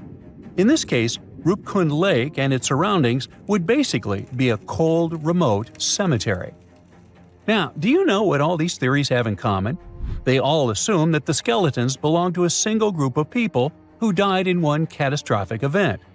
But then science came along and things got way creepier. In 2019, 28 scientists from institutions in the US, India, and Germany teamed up for 5 years to figure out what the heck happened up there. They studied the remains of 38 individuals, 23 men and 15 women. And right there, we can already toss out theory number 2. That's important because if these people had been soldiers on a military mission, you would expect most, if not all of them, to be men. Armies in the past were almost entirely male. But here, there were just too many women for that to make sense. And on top of that, no signs of combat or military gear were found at all. After a genetic analysis, researchers noticed that the individuals weren't part of the same family, at least not by blood, like third-degree relatives or closer. And most importantly, they were mostly healthy. These two facts help rule out theory number 3. It probably wasn't some kind of highly contagious health problem. But the most shocking part is that these skeletons didn't belong to just one single group. They actually came from 3 distinct groups. The first group had ancestry that falls within the range of present-day South Asians, basically from the regions that are now India, Pakistan, and Nepal. The second group had ancestry typical of Eastern Mediterranean, just like people from today's Greece, or more specifically from Crete. And they also identified one individual with Southeast Asian-related ancestry. The dating also shows that these remains weren't deposited at the same time.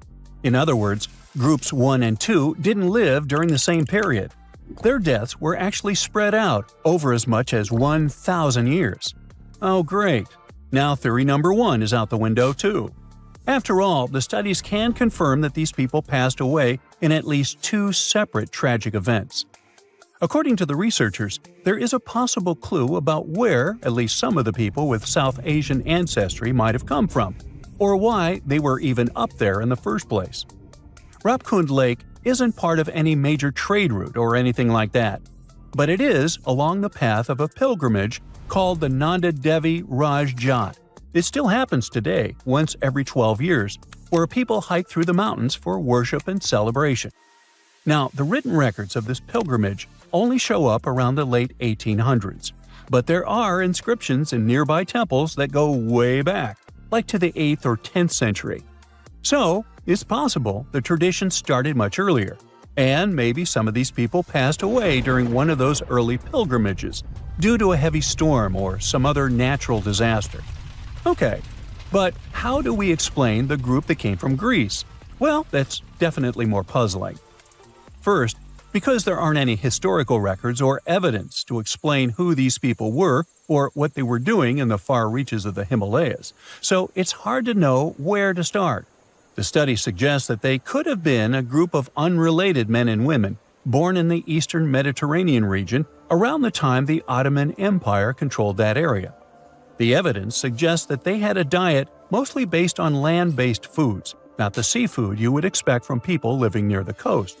So they might have lived inland and somehow ended up in the Himalayas, possibly traveling for reasons that researchers can't fully explain yet. The best guess is that they were also participating in a pilgrimage, but honestly, it seems pretty unlikely that people from Europe would have traveled all the way to Rupkund just to do that. And let's assume they did. What exactly happened to them? I mean, how did they all pass away in the same exact spot? Well, the researchers can't say for sure, but people online love to speculate. You think? Some suggest that they fell from the Junagarli Ridge, or since they were at such a high altitude, maybe they passed away due to acute mountain sickness. Up there, the oxygen levels are much lower, which can lead to things like headaches, vomiting, and dizziness.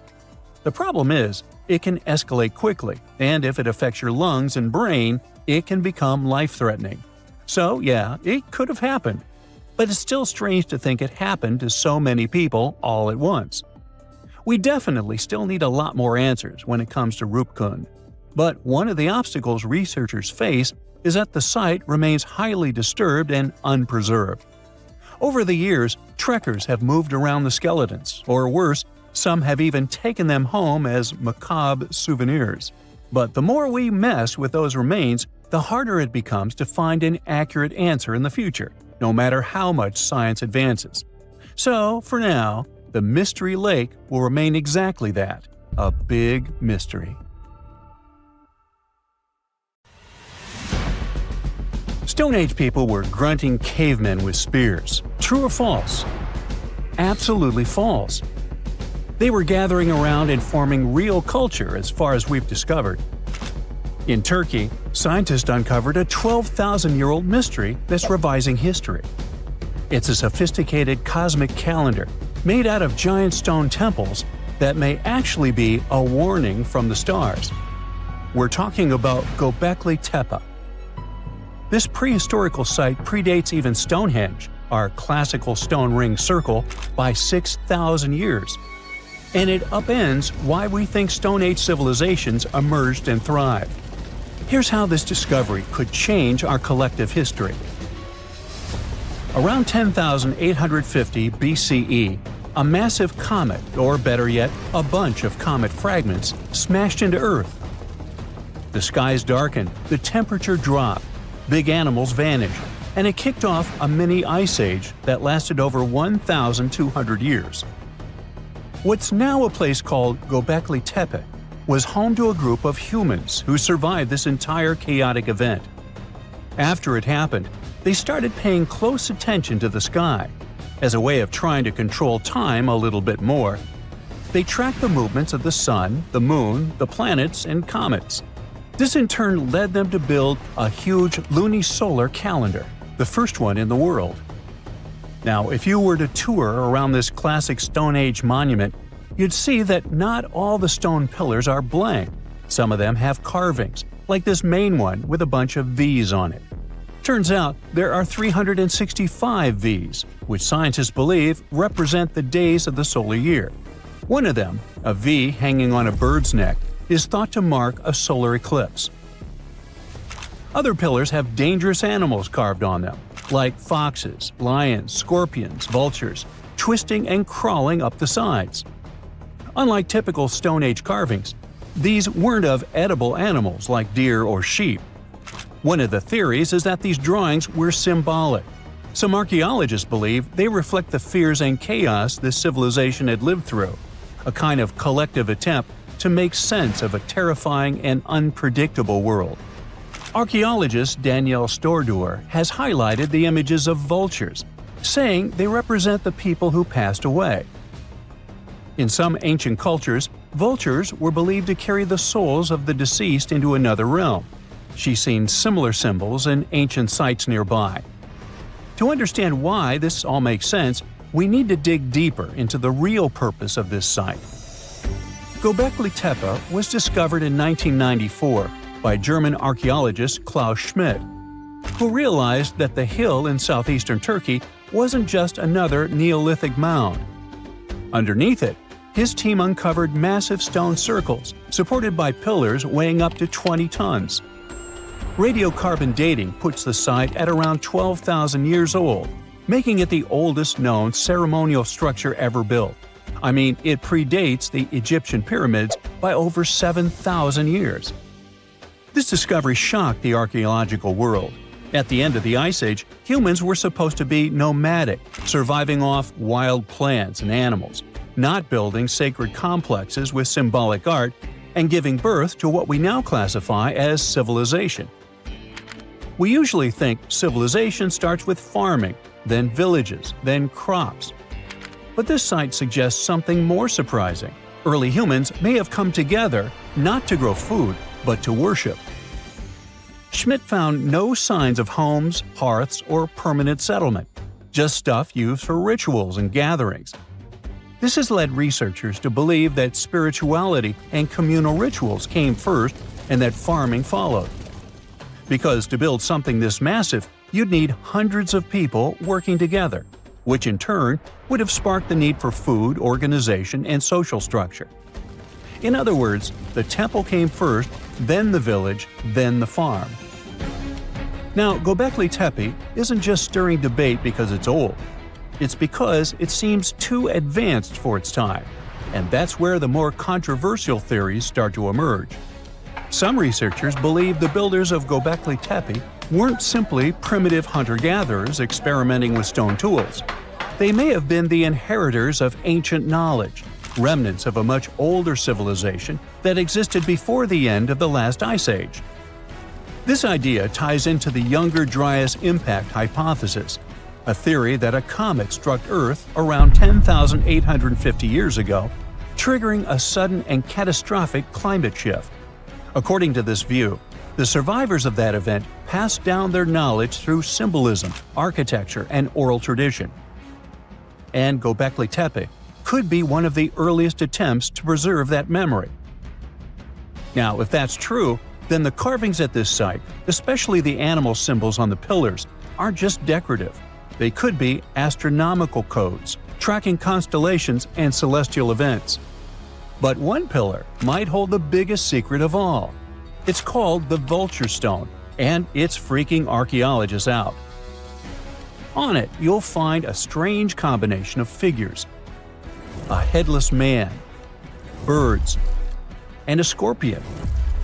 To the untrained eye, it might seem random, but some researchers believe these are ancient representations of constellations, like Scorpius among them, and that the headless man symbolizes a mass extinction event. Some even argue that this is the oldest known record of a comet impact, the one that triggered the Younger Dryas. And if you're wondering who this older lost civilization might have been, they are called Atlantis, or more neutrally, Civilization X. Theorists like Graham Hancock suggest that this advanced culture, destroyed in the chaos of the comet impact, passed fragments of its knowledge to survivors around the globe. In that case, Göbekli Tepe wasn't the start of civilization, it was the restart.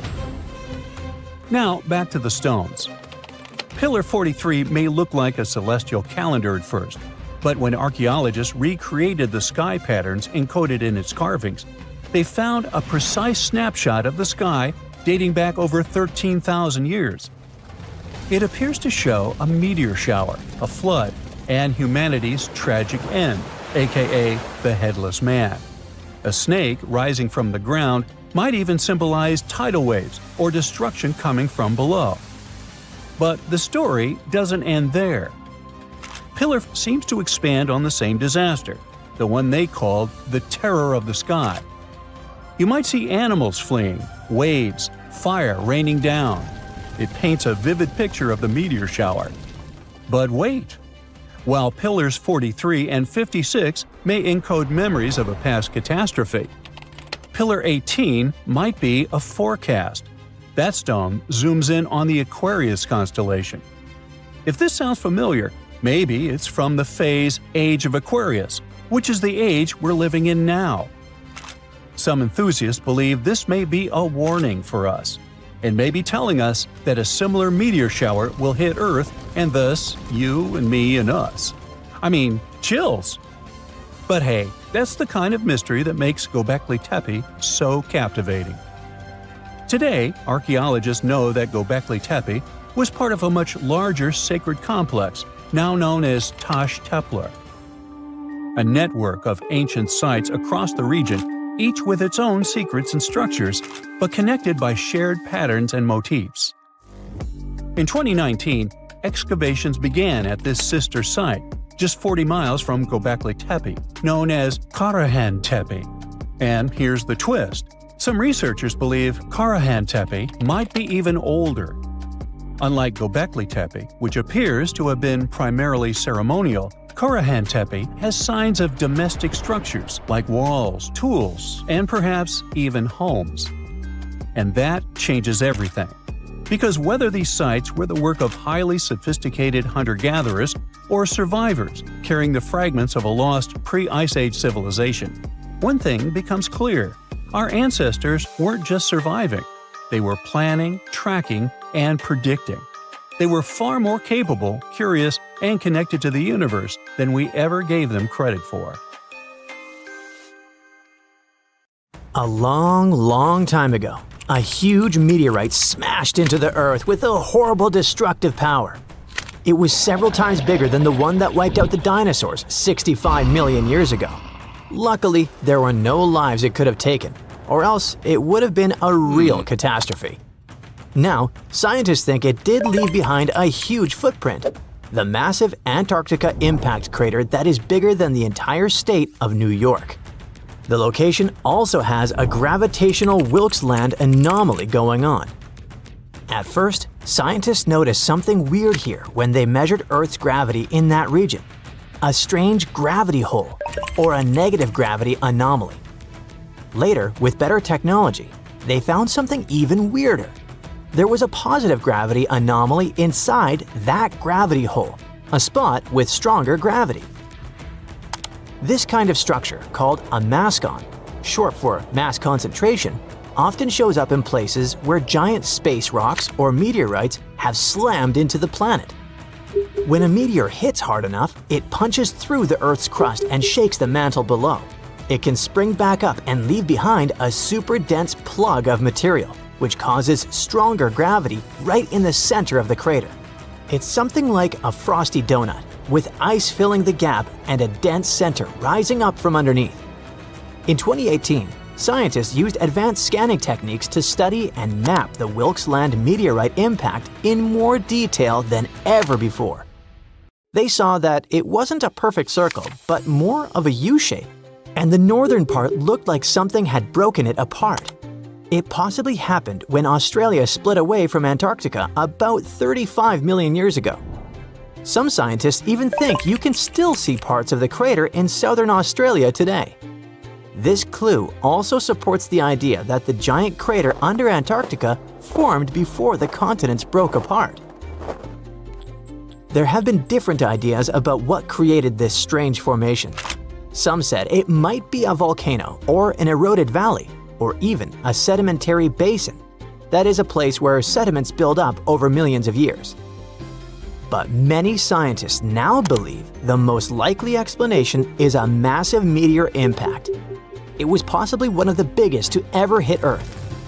A 2015 study even estimated the age of the crater as its size matches the kind of space rocks that smashed into Earth between 4.1 and 3.8 billion years ago. The Wilkes Land meteorite impact was so powerful because the meteor that caused it could have been up to 30 miles wide. That's 4 to 5 times wider than the Chicxulub meteor that wiped out the dinosaurs 66 million years ago. Even that meteor was enough to cause massive destruction with wildfires, acid rain, tsunamis, and a climate crash that wiped out about 75% of all existing life. So it was lucky in a way that the meteorite that gave us the giant crater under Antarctica visited at a time when there were only microbes and no plants or animals on Earth. It didn't cause mass extinction or leave behind charcoal from ancient fires, but it may have changed the entire planet. Still, scientists haven't put the Wilkes Land anomaly mystery in the solved files because the crater is buried deep under Antarctica's thick ice sheet. It's hard to study up close. Scientists say we can't rule out the other ideas just yet, but if the meteor theory is right, then the Wilkes Land crater could be the largest known impact crater on Earth. So far, this title belongs to another contestant, the Vredefort crater in South Africa. Right now, the crater is around 99 miles wide, which is huge. But it's not as wide as the Chicxulub crater in Mexico, which is about 112 miles wide. But the Vredefort crater used to be way bigger, around 155 to 174 miles wide, before time and erosion wore it down. That means even though the Chicxulub impact was striking, the Vredefort impact was likely even more powerful, the biggest one we know of that hit Earth. According to the latest study, that asteroid was 12.4 to 15.5 miles wide and might have hit Earth at a speed of 45,000 to 56,000 miles per hour. It's important for science because knowing the real size of this impact helps us build better models to understand Earth's geology and how giant impacts shape planets, even beyond Earth. Measuring ancient craters is really tricky. Over 2 billion years, erosion wears away the edges and newer rocks form over the crater. That's what happened to Vredefort. Now, only small bits of the original crater rim are visible, and the rest is hidden under newer rock. To figure out its true size, scientists studied minerals like quartz and zircon found around the crater. These minerals still have fractures and shock patterns that show us how powerful the blast was. Wilkes Land anomaly isn't the only case on our planet where gravity is acting weirdly. For over 40 years, scientists were trying to solve a strange mystery in Canada. Parts of the country, especially around Hudson Bay, seem to have less gravity than the rest of the world. That means if you stepped on a scale there, you'd weigh just a tiny bit less than usual. Researchers first discovered this weird difference in the 1960s when they were mapping Earth's gravity. Gravity is linked to mass. The more mass there is, the stronger the gravity. And since Earth isn't shaped perfectly like a ball but is slightly squashed at the poles and bulges at the equator, it makes sense that its mass isn't spread out evenly. So, the first out of the two main theories to explain the Hudson Bay mystery has to do with magma. Yes, that super hot, gooey rock deep under our planet's surface. Magma constantly churns like boiling soup in a process called convection. As this magma moves, it can drag parts of Earth's crust down with it. That makes the area lighter, which lowers the gravity. The second area has to do with the Laurentide ice sheet, a massive glacier that covered much of Canada during the last ice age. This ice was up to 2.3 miles thick in some parts of Hudson's Bay. That's like stacking 10 Empire State Buildings on top of each other. Because it was so heavy, the ice pressed the land down like a thumb on a sponge. Even though the ice melted away about 10,000 years ago, the land underneath is still slowly bouncing back, kind of like a memory foam mattress after you get up. This slow rise is called glacial rebound, and it's happening at less than half an inch per year. Until the land fully bounces back, which could take 5,000 more years, it will continue to have less mass, and that means less gravity. Both of these theories are right. To figure this out, scientists used super advanced satellites, which floated around 300 miles above Earth for several years. These satellites flew in pairs and detected how far apart they were pulled as they passed over areas like Hudson Bay to measure tiny changes in gravity. When the front satellite passed over a low-gravity area, it drifted just slightly, and that change was recorded. Thanks to this research, scientists created detailed maps showing what Hudson Bay looked like during the last ice age. They discovered two huge bulges on the west and east sides, where the ice was thickest. And those spots have the weakest gravity today. The effects of this are still visible, and while sea levels are rising in most parts of the world, the land around Hudson Bay is rising so fast that sea levels there are actually dropping. Solving mysteries like this or the Antarctica impact crater anomaly gives scientists amazing insights into the past of our planet. And by understanding how past changes in temperature and geology affected Earth, scientists can predict how today's human activity can impact our future. Stonehenge took approximately 20 million man-hours to build. For comparison, an average human doesn't live much over 700,000 hours. This is Jack, one of the first builders of Stonehenge. Let's say Jack lived to be 80 years old, which is extremely improbable, but it makes it easier for me to crunch the numbers, thanks. If Jack had spent his entire life, from age 0 to age 80, working on the Stonehenge project, it would have required approximately 28.5 generations of people doing the same thing to complete it. That's next to impossible. To make it more plausible, let's multiply that by 2. After all, Jack wouldn't want to dedicate his entire life to moving stones, and he didn't live to be that old. Thus, we arrive at around 57 generations needed to build Stonehenge. That's not enough room on the screen for me to introduce John, Jack's great-great-great-great, you get the drift, grandson. So it all began around 5,000 years ago with just a simple circular earthen bank and ditch. Fast forward to around 26,000 BCE, and the builders replaced that initial structure with a complex arrangement of wooden posts and brought in around 80 dolerite bloom stones from Wales, which were rearranged at least 3 times. Then, a few hundred years later, they added those massive sarsen stones, each weighing around 25 tons. These enormous sandstone blocks were transported about 19 miles to create a continuous outer circle, with 5 trilithons, 2 upright stones topped with a lintel, forming a horseshoe shape inside. It was a millennium-long building process that demanded years of hard work. So, people must have lived nearby, right? But how would they have found shelter back then? Today, we have houses for builders on site, small accommodations that serve as temporary housing. But structures like this definitely didn't exist when Stonehenge was constructed, did they? Well, actually, they existed, and some recent archaeological digs near Stonehenge prove it. Archaeologists found this Stone Age eco-home, which is a huge deal since it's one of the earliest settlements in the area. This newly uncovered Mesolithic home dates back to around the year 4300 BCE. Let's take a closer look at this house, shall we? Now, for the walls, people back then used a large fallen tree, its trunk to be more precise. These wooden walls were reinforced with flint, and they even lined the pit left by the uprooted tree with cobblestones. To create the roof, they opted for animal hides, which sounds like a wise choice. They must have provided protection against the unpredictable weather of the British Isles.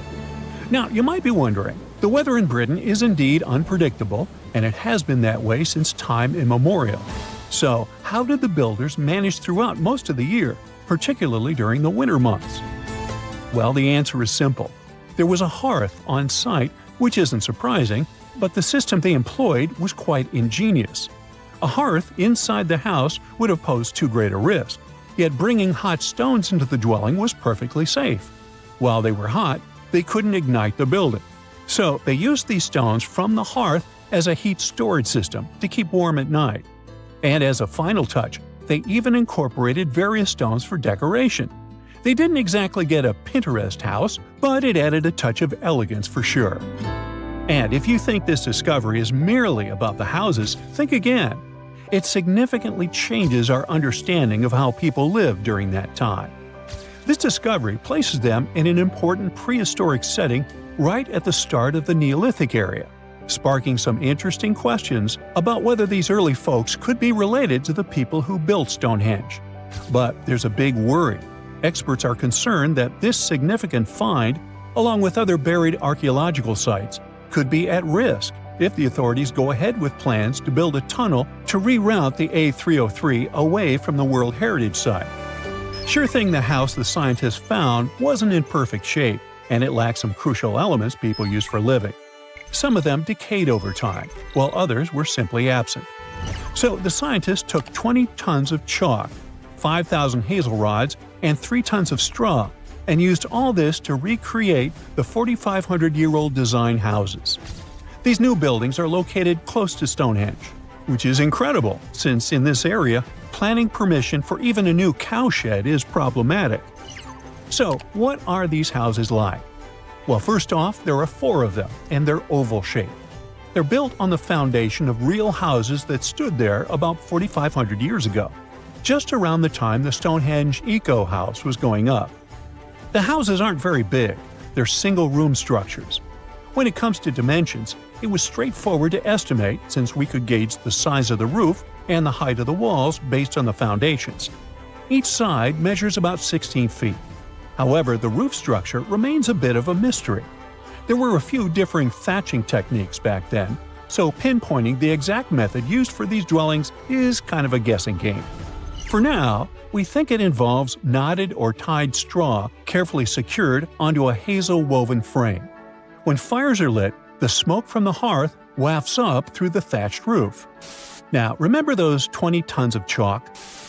That was needed for the floors and walls. The white chalk walls and floors reflect sunlight and capture heat from the fire. But here's the kicker. The builders encountered a challenge because the ground was so waterlogged that some of the chalk floors took weeks to dry out. By the time they should have been bone dry, they were still as sticky as chewing gum. Now, it's safe to say people 4,500 years ago faced similar struggles, and we can really appreciate what they went through while building their homes.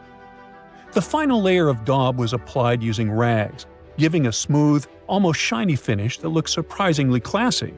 The interiors are furnished with wooden and wicker beds and shelves, along with clay pots and jars, all centered around a cozy hearth. The spaces feel surprisingly roomy and are filled with light that streams in through the thatched roof, bouncing off those white walls. Plus, the woven furniture adds a nice touch of authenticity to the vibe. The fires have been lit, and the first meal, bread crafted from flour ground on a stone mill next to the hearth, has been prepared. Those who tried the bread were pleasantly surprised by its flavor, finding it quite tasty. Now, here comes the bummer. Those who recreated the houses did cheat a little. While the materials used were authentic, the tools weren't.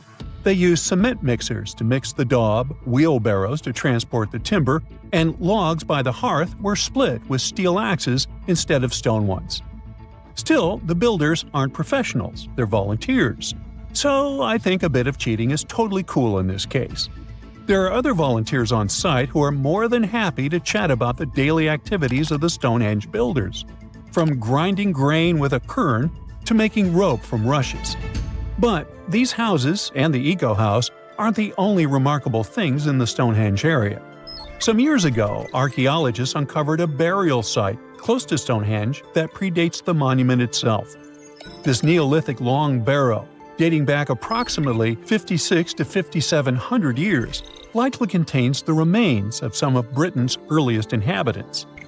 The burial site was identified through aerial images that revealed its distinct shape beneath the crops. Salisbury Plain is rich with ancient sites, including Stonehenge, various mounds, and monuments. The area has remained undisturbed over the centuries, which is likely why so many ancient structures are still intact. This discovery also shows a significant shift in human lifestyle during that era, marking a transition from a nomadic existence to settled farming and animal husbandry, much like the Eco House itself. The long barrow in question measures about 85 feet long and 65 feet wide, though much of its above-ground structure has been lost to farming over the years. If this site is like others in the vicinity, it contains the remains of 30 to 50 individuals, along with cow skulls, which were significant to those early communities. So, there's a mysterious doorway in the middle of Antarctica. Some people think it's Bigfoot's vacation home, or a shuttlecraft from Star Trek, or maybe a door to Agartha, a mythical kingdom some people believe is located in the center of the Earth. Well, the scientists debunked all these poetic theories and explained that what looks like a mysterious doorway is located in an area of fast sea ice. It's offshore of the coast and is full of little islands with shallow water around them. When ice flows around hard rocks hidden underneath, it can create patterns that look odd but are totally normal. In this spot, the ice is thin, so the rocks underneath have a big effect on how the ice moves. The cold winds in Antarctica also shape the ice and snow and make it look like they're lines and shapes. So, the mysterious doorway is just a rocky ridge poking out because the ice has melted a little. The top of the doorway is the tip of the rock, and the sides are snowy trails left by strong winds blowing in the same direction. It's essentially an iceberg that got stranded and is melting in one place. One YouTuber found another out-of-place mysterious object more than 150 miles off the shore of Antarctica, a 400-foot-long ice ship. The internet went wild with theories like that the ship must have ended up there right from the Bermuda Triangle. But there was no scientific proof that it was a ship and not just a large chunk of ice. And once some other internet users revisited the place, they noticed the ice melted in the summer and the hypothetical ship was gone. Another mysterious Google Maps find in Antarctica was a pyramid. And before you make up an exciting theory about how the ancient Egyptians built a secret base here, I have to tell you it turned out to be just a mountain. It's part of the tallest mountain range in Antarctica that stretches for almost 250 miles. It's not the first pyramid on this continent, as explorers from the British Antarctic Expedition found another unusually shaped mountain and nicknamed it the Pyramid. But this one didn't even have a pyramid shape. Here's one Antarctic find that definitely won't disappoint you: a giant ice shelf that reminded scientists of the Grand Canyon. A special submarine robot named RAN covered over 600 miles under the thick ice and brought back some amazing footage of icy mountains, valleys, flat plateaus, and swirly patterns made entirely of ice. One of the strangest things RAN found was giant bowl-shaped holes, or scoops, in the ice. Sadly, scientists lost track of the robot. They think that curious Wendell seals may have accidentally bumped into RAN and caused it to get stuck. To save energy, RAN probably shut itself down, and the scientists couldn't find it again. But the team is hoping to build a new robot and continue exploring this icy canyon to see how the patterns under the ice might change over the years. Another huge Antarctic canyon was found thanks to bad weather. A team of sound experts had to pause their work at the Casey Research Station in a storm. Instead of waiting around, they decided to use the unexpected free time to map the seafloor near Adams Glacier. And that's how they found a canyon that is almost 7,000 feet deep, almost 30,000 feet wide, and stretches over 28 miles away from the glacier. During the mapping, they discovered just part of the canyon before they had to go back to the research station. But when bad weather came in again, the ship went back and mapped more of the canyon. They were working in waves up to 13 feet high and super powerful winds, but they managed to get about 15 hours of data to complete their map. On the way back to Australia, they stopped one last time, and now they've got a full picture of the canyon. Studying it is helping scientists learn more about the history of glaciers and the interaction between the Antarctic ice sheet and the ocean. Now, there's a frozen lake in Antarctica called Lake Enigma. For a long time, people thought the lake was completely frozen solid. But during one expedition, researchers found that under the thick ice, there was a layer of liquid water about 40 feet deep. To learn more, they drilled through the ice and sent down a camera to explore what was hiding in the lake's depths. The lake's water, which they think comes from the nearby amorphous glacier through a secret underground pathway, was filled with strange microbial life. These tiny microbes lived in mats that covered the lake bed. Some of the mats were thin and spiky, and others looked like crumpled carpets, or even small tree-like shapes that grew up to 16 inches. Many of the microbes could make their own food through photosynthesis, just like plants do, and it gave the lake a high amount of oxygen. One of the coolest discoveries was a type of microbe which usually lives in low-oxygen places. Lake Enigma might be similar to environments on icy moons like Europa or Enceladus, so it could mean that these moons also have hidden water under their ice and possibly microbial life too.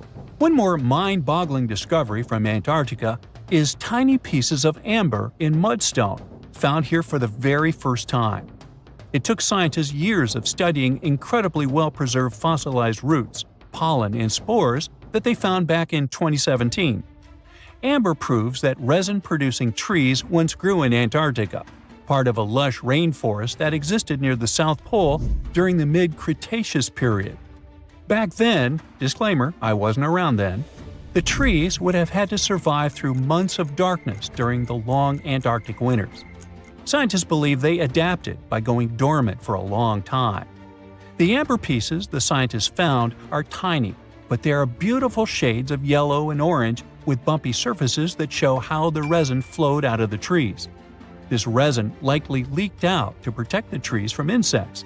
It was preserved because water quickly covered it and kept it safe from sunlight and air.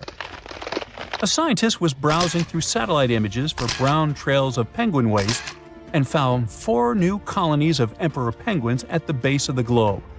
These new colonies likely have been around for years, though 3 of them are rather small, with fewer than 1,000 breeding penguins each. One of the new colonies was found close to a place called the Lazarev Ice Shelf, where there used to be a larger penguin colony. They thought this colony went extinct in 2019, but it seems the penguins have just moved a bit because of changing sea ice conditions. So studying them can help us learn more about how emperor penguins adapt to changes in the environment. Now, there used to be a giant river system in Antarctica 40 million years ago. Researchers found proof of it after studying soft sediments and hard rocks from the frozen seabed. They looked at tiny bits of radioactive elements, like uranium and lead, and learned that the deeper dirt came from the time of dinosaurs. The dirt closer to the surface was younger and had an interesting pattern, like the kind you see in river deltas today, such as in the Mississippi River or Rio Grande. Scientists found tiny signs of life in the sand. The river that once flowed here started in the Trans-Antarctic Mountains and traveled 930 miles before it reached the sea. Researchers kept studying newer layers of dirt from about 20 million years ago. They hope this will help them predict what the Earth's weather patterns might be like in the future. There's nothing around. Just the eternal, endless whiteness of Greenland's snow and cold winds blowing into your face. Nothing hints at the impending catastrophe. You take another step and freeze in horror. An abyss is spreading at your feet, bottomless and dark. If you had made a bigger step, it would have swallowed you. That infamous Greenland's hole. It happened in the middle of the 2010s. A group of geologists were scanning the surface of Greenland's Hiawatha Glacier using radar when they spotted something very, very strange. It was a giant pit, more than 980 feet deep and almost 20 miles wide. That's big enough to fit inside Washington, D.C. or Paris. After staring at their radars for quite a while and scratching their heads, researchers decided to find out what could have made such a huge hole. Could it have been good old erosion? A raging volcano? An asteroid impact? A giant sandworm? Ugh, I might have gone a bit overboard with this worm idea, but you never know with these ancient glaciers. Anyway, in our case, one mystery seemed to lead to another, which had been puzzling scientists for decades. And to solve both of them, scientists needed something super common, but at the same time very important. Quartz. One of the most abundant materials in Earth's crust. But before we dig deeper into this topic, let's make a small detour and talk about a pretty bizarre phenomenon called the Younger Dryas event. To see what it was like, we need to go deep into the past, as far back as 12,900 to 11,600 years ago. During that period, the planet became much colder, especially in Europe and North America. Now, let's talk a bit more about that weird climate change in the Northern Hemisphere. There are a few theories. One that involves a change in currents in the Atlantic Ocean. Another speaks about something large kicking tons of dust into the air and effectively blocking sunlight. The two most popular and likely hypotheses mention a volcanic eruption and an asteroid impact. Indeed, there was a volcanic eruption on the territory of modern-day Germany at around the right time. But there's also a probability that a space object struck the planet during this period too. And now let's get back to the hole scientists found in Greenland. When NASA's Ice Bridge program and Germany's Alfred Wegener Institute discovered it, it seemed they had finally found the reason for the Younger Dryas event. But was it really an asteroid that created that impressive pit and caused temperatures to drop all over the Northern Hemisphere? To test this theory, the researchers needed quartz. The thing is, in its pure form, quartz has a very simple structure. It's made from interlocking silicon-oxygen tetrahedra. Efficient and so pretty. Just look at these six-sided prismatic crystals. Since its structure is so simple and the components are so common, you can find quartz almost in any rock on the planet. At one point, magic happens. Larger rocks erode away, pushing out tiny bits of quartz sand. The scientists exploring the mysterious pit gathered the quartz sand that had been washed out from underneath the glacier. It was like looking at the rocks at the very bottom of the hole without having to actually get all the way down there. Very handy. So while examining the material, they discovered quartz grains with the telltale signs of terrible catastrophe. They had PDFs all over them. No, I'm not talking about the document format. PDFs stand for planar deformation features, and they look like lines etched into the crystal surface. These lines are a sign that you're holding shocked quartz. It forms under immense pressure, when the internal crystals are pushed out of alignment. But the most exciting thing here is that shocked quartz only appears under the influence of powerful forces, like massive impacts or terrifying explosions. In other words, finding this poor shocked quartz under the Hiawatha Glacier could be much needed proof that the hole was an enormous impact crater that formed when something equally enormous crash-landed there. Based on the size of the crater, this space object probably was a bit more than a mile across, which is twice the height of the Burj Khalifa Tower in Dubai. A meteorite that big would have looked 3 times as bright as the sun when traveling across the sky, and it would have hit Earth with an immense force. The impact would have been so great it'd have vaporized rock and thrown debris for hundreds of miles away.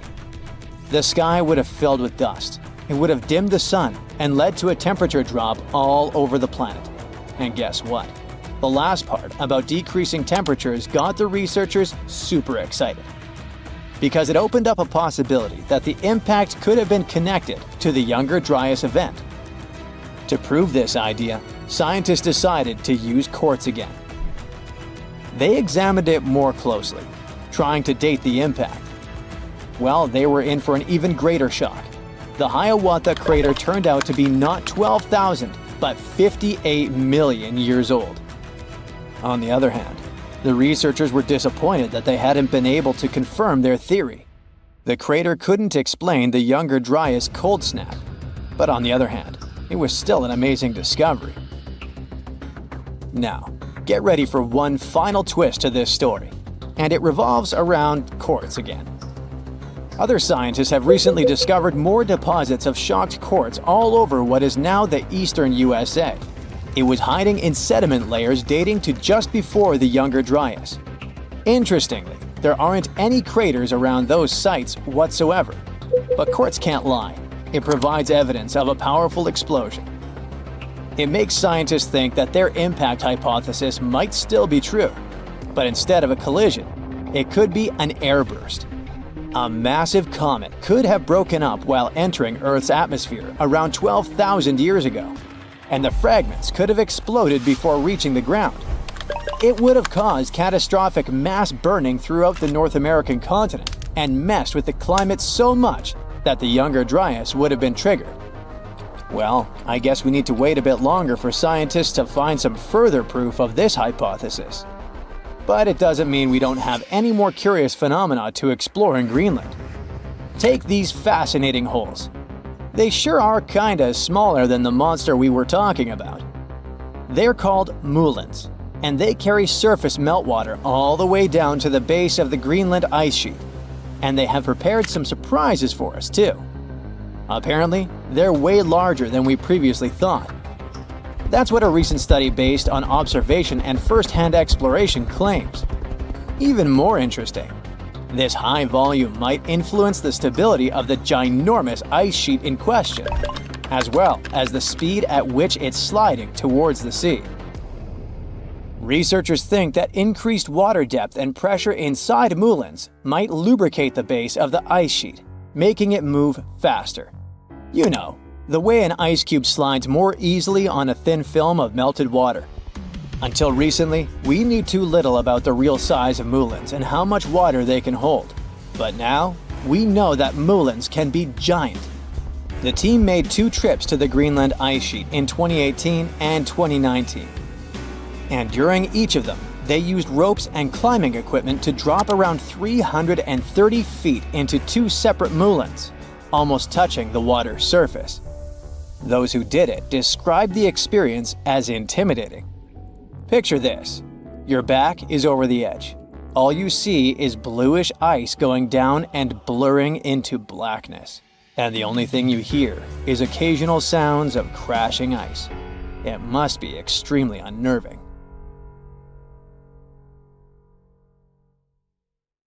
There's a lake in the heart of Asia that holds 1/5 of all the world's liquid freshwater. It's more than all the 5 Great Lakes have together. Even if all the rivers on our planet suddenly changed their direction and set on a mission to drain this lake, it would take them a whole year to finish the job. I'm talking about the deepest lake in the world, Lake Baikal. If you decide to go all the way down to its deepest point, prepare for a journey of almost 5,400 feet. The descent takes several hours, but the rift floor of the lake is way deeper, between 5 to 7 miles beneath the surface. It means it could be even further down than the Challenger Deep, which is the deepest known place on Earth. The amount of water it has would be enough for everyone on Earth to have something to drink for up to 50 years. This mighty giant of a lake replenishes its water completely every 383 years. Baikal has a great delivery crew of over 300 rivers and streams, bringing their waters right in. And only one river flows out of Baikal, the Angara, which is headed straight for the Arctic Ocean. Baikal isn't only the deepest, but also the oldest existing freshwater lake in the world. It formed at least 25 million years ago. It all began when the Earth's crust decided to play Tetris and created the lake and the surrounding mountains. At some point, Baikal must have been just a humble riverbed, but then tremors and fractures shook the Earth, and the distance between the shores got bigger. Water levels rose thanks to the melting glaciers. Then, several lakes formed and later merged into one. Baikal is one of around 20 lakes in the world that are older than 1 million years. And since it wasn't disturbed by glacial periods, it's a perfect research ground for scientists.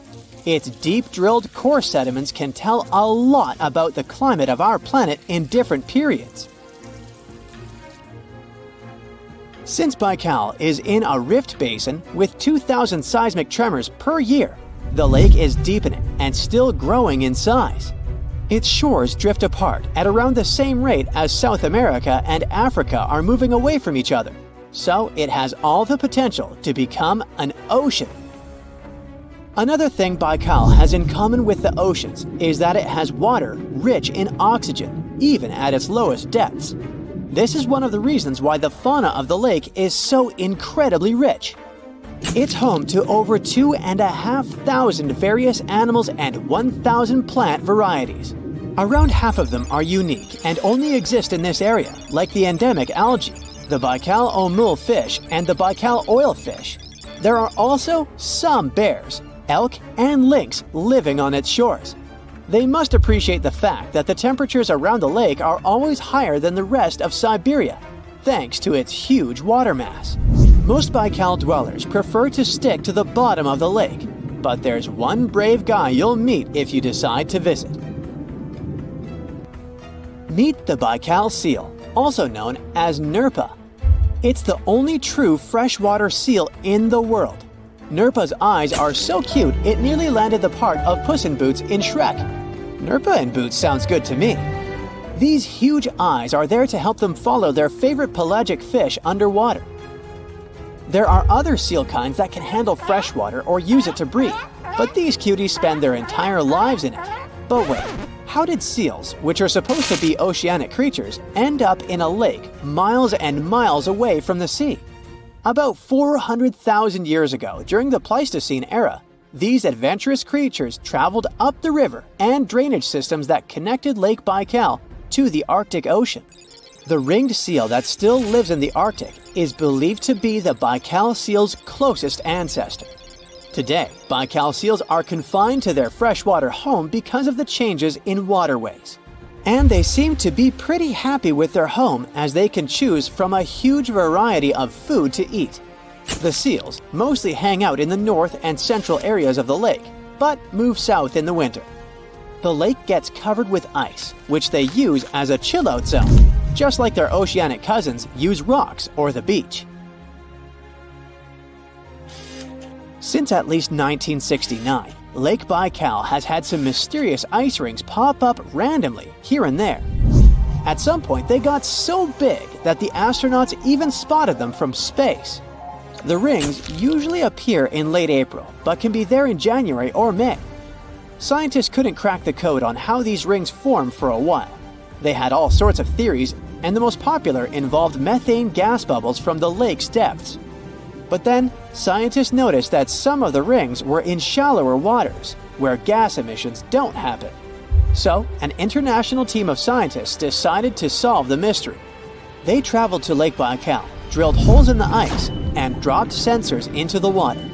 In 2016, when they started the research, they heard that 2 vans had gotten stuck in the mysterious ice rings.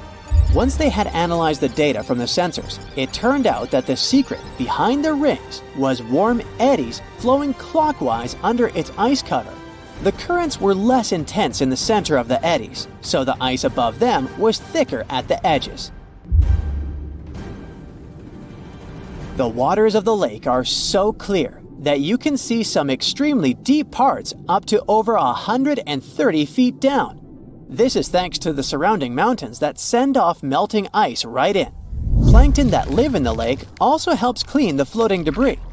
When this crystal clear water freezes, it forms an unusually thick and see-through layer of ice. The wind likes to play sculptor on Baikal and creates one-of-a-kind pieces of art here. It picks up water, which, of course, freezes into the most unusual designs. Frozen bubbles and icicles you've never seen before. The location and geography of the lakes and the cycles of melting and refreezing create the perfect conditions for this ice workshop. And you can even see rocks that seem to be floating.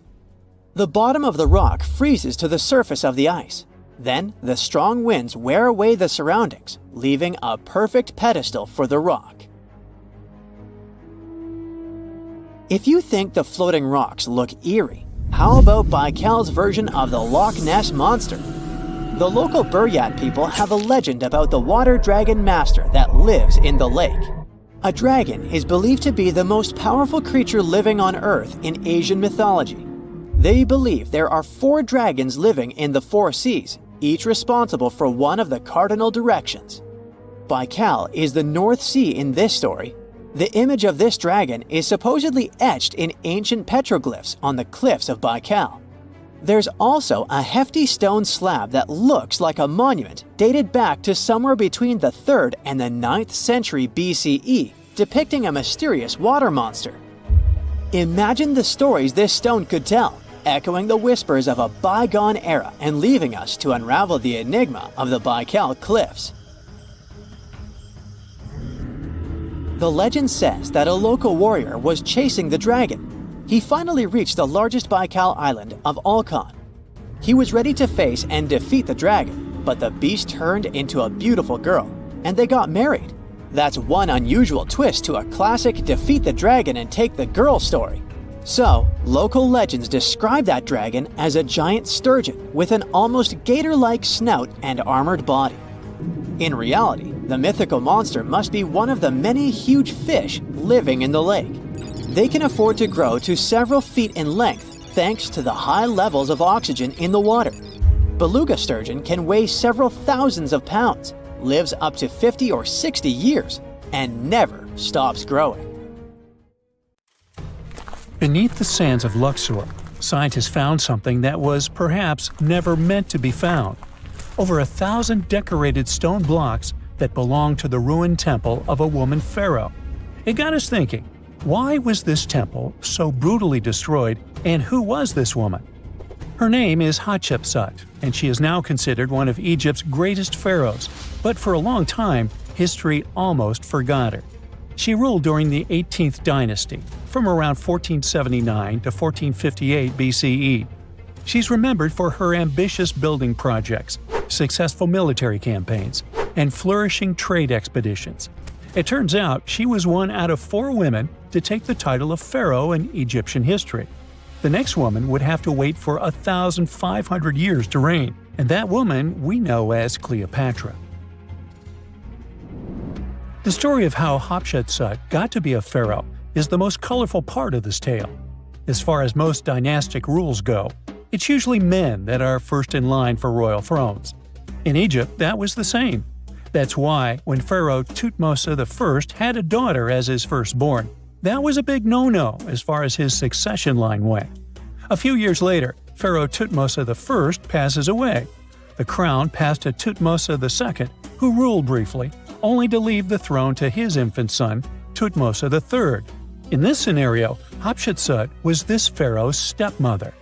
So what happened was that Hatshepsut served as advisor to her stepson, since he was too young to rule on his own. But after 7 years, she made an unprecedented move. She decided to seize power and declared herself Pharaoh of Egypt. Now this was not a simple power grab. Hatshepsut understood that if she wanted to rule, she had to present herself as a legitimate king.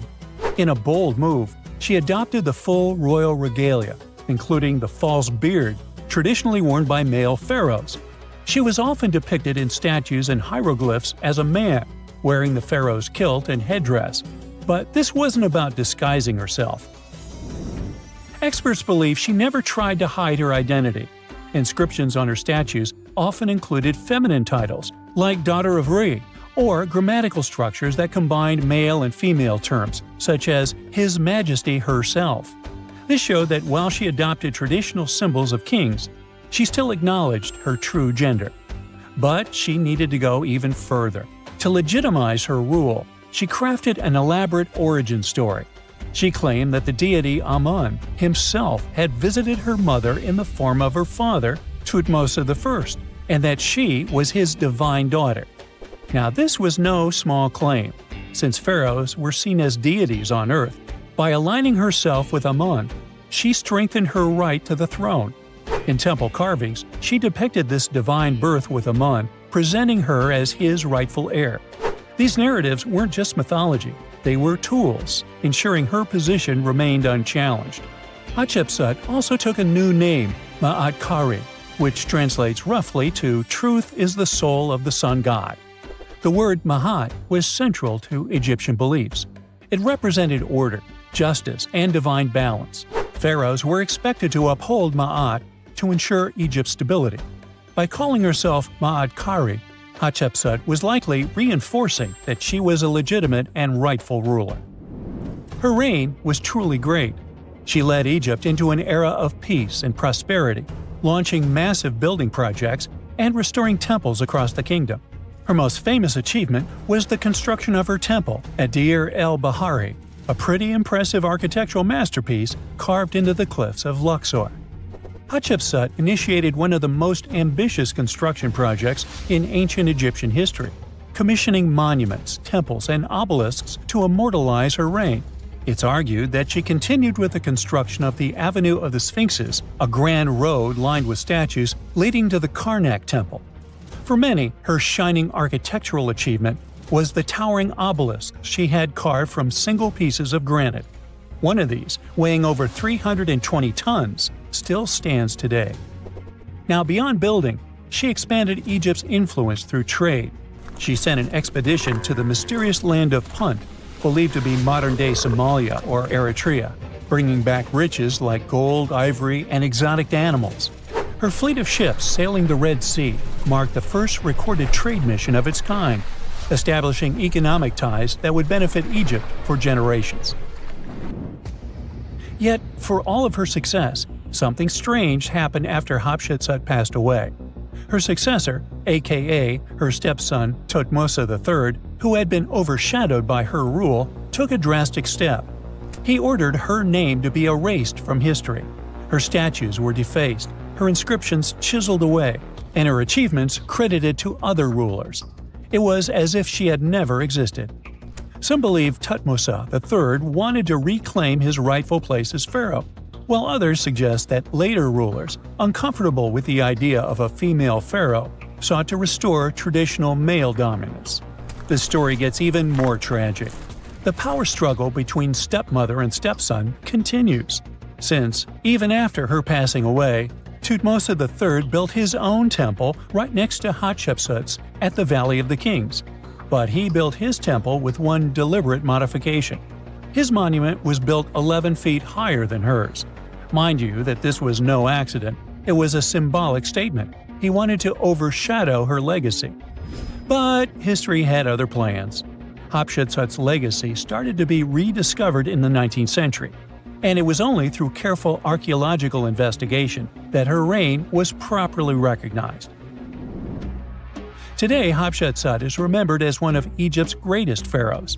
Her reign, once erased, has been reconstructed through constant archaeological discoveries, proving that her power and influence could not be so easily forgotten.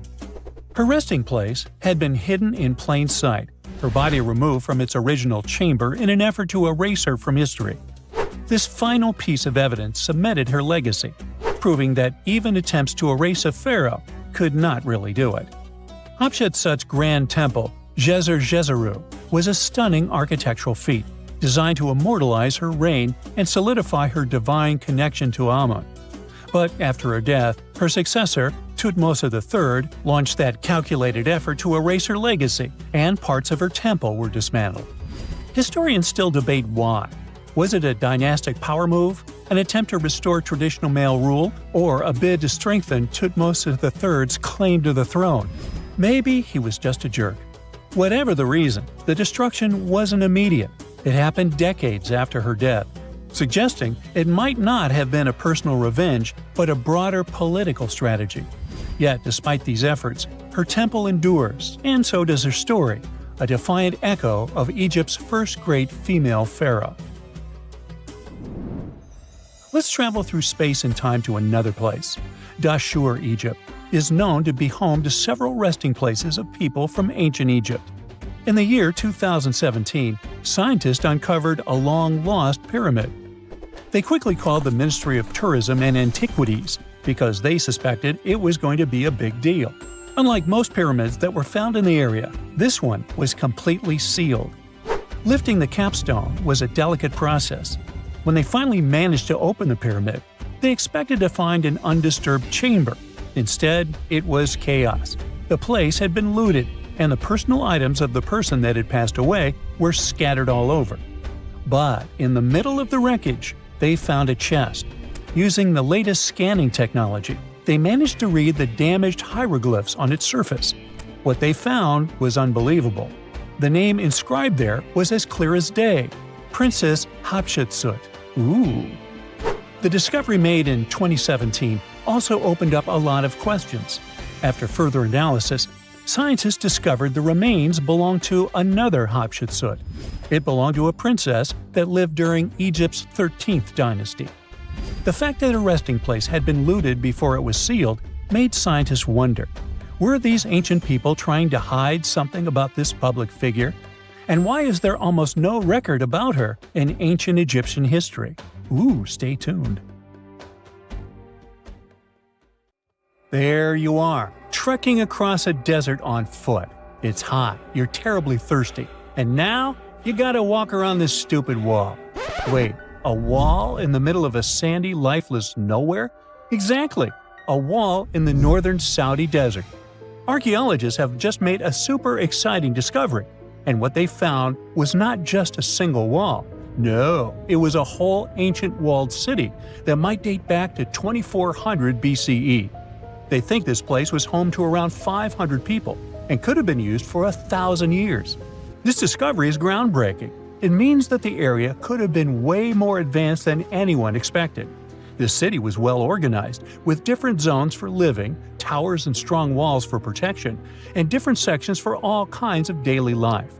This ancient city, now called Al-Natab, was basically an oasis town, and it's great since it can give us a peek into what life might have been like in this desert thousands of years ago.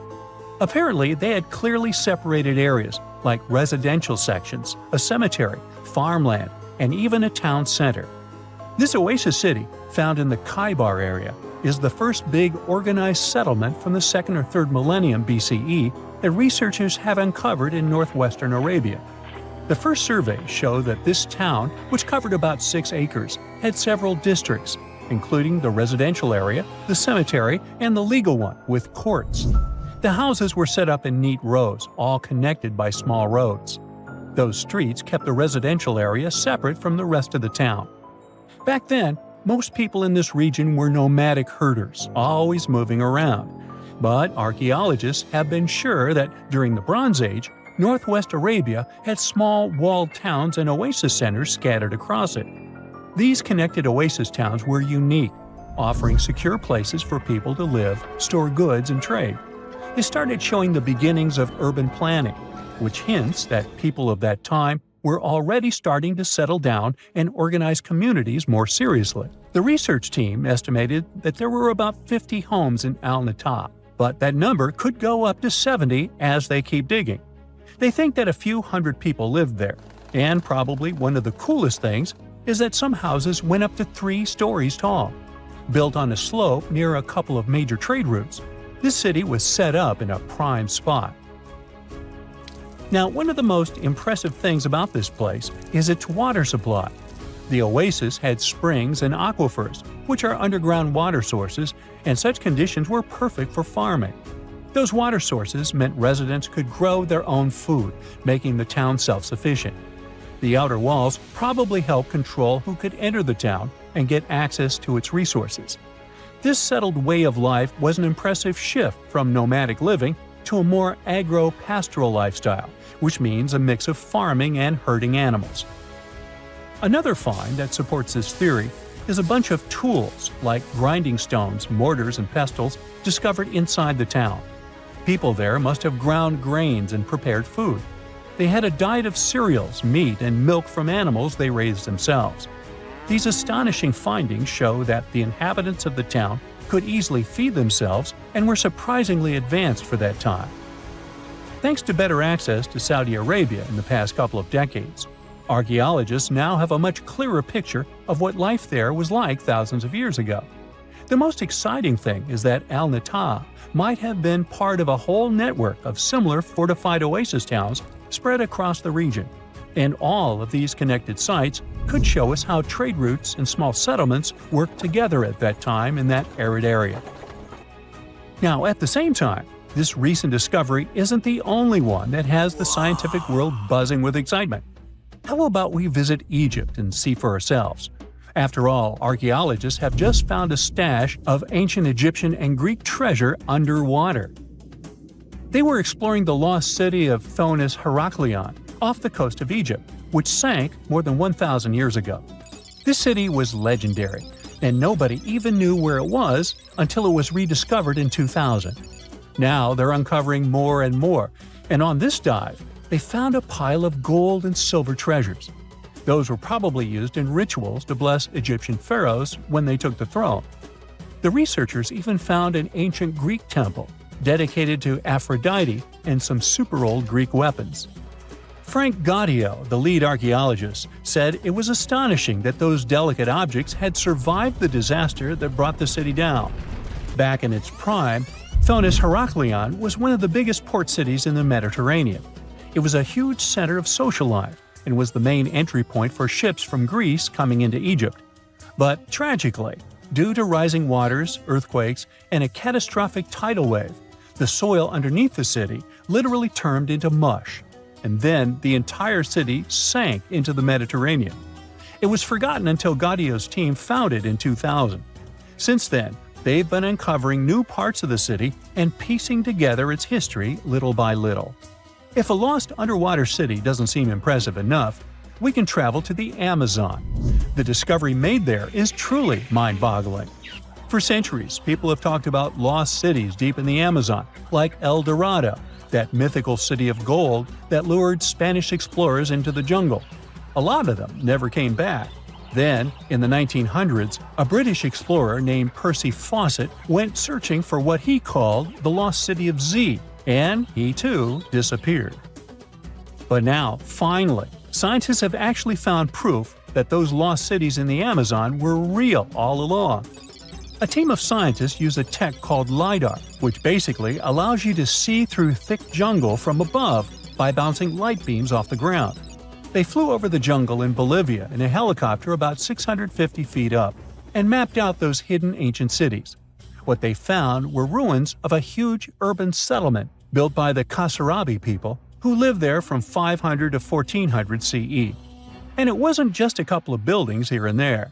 No, the LiDAR maps revealed massive urban centers, pyramids, platforms, roads, canals, and causeways, all carefully laid out.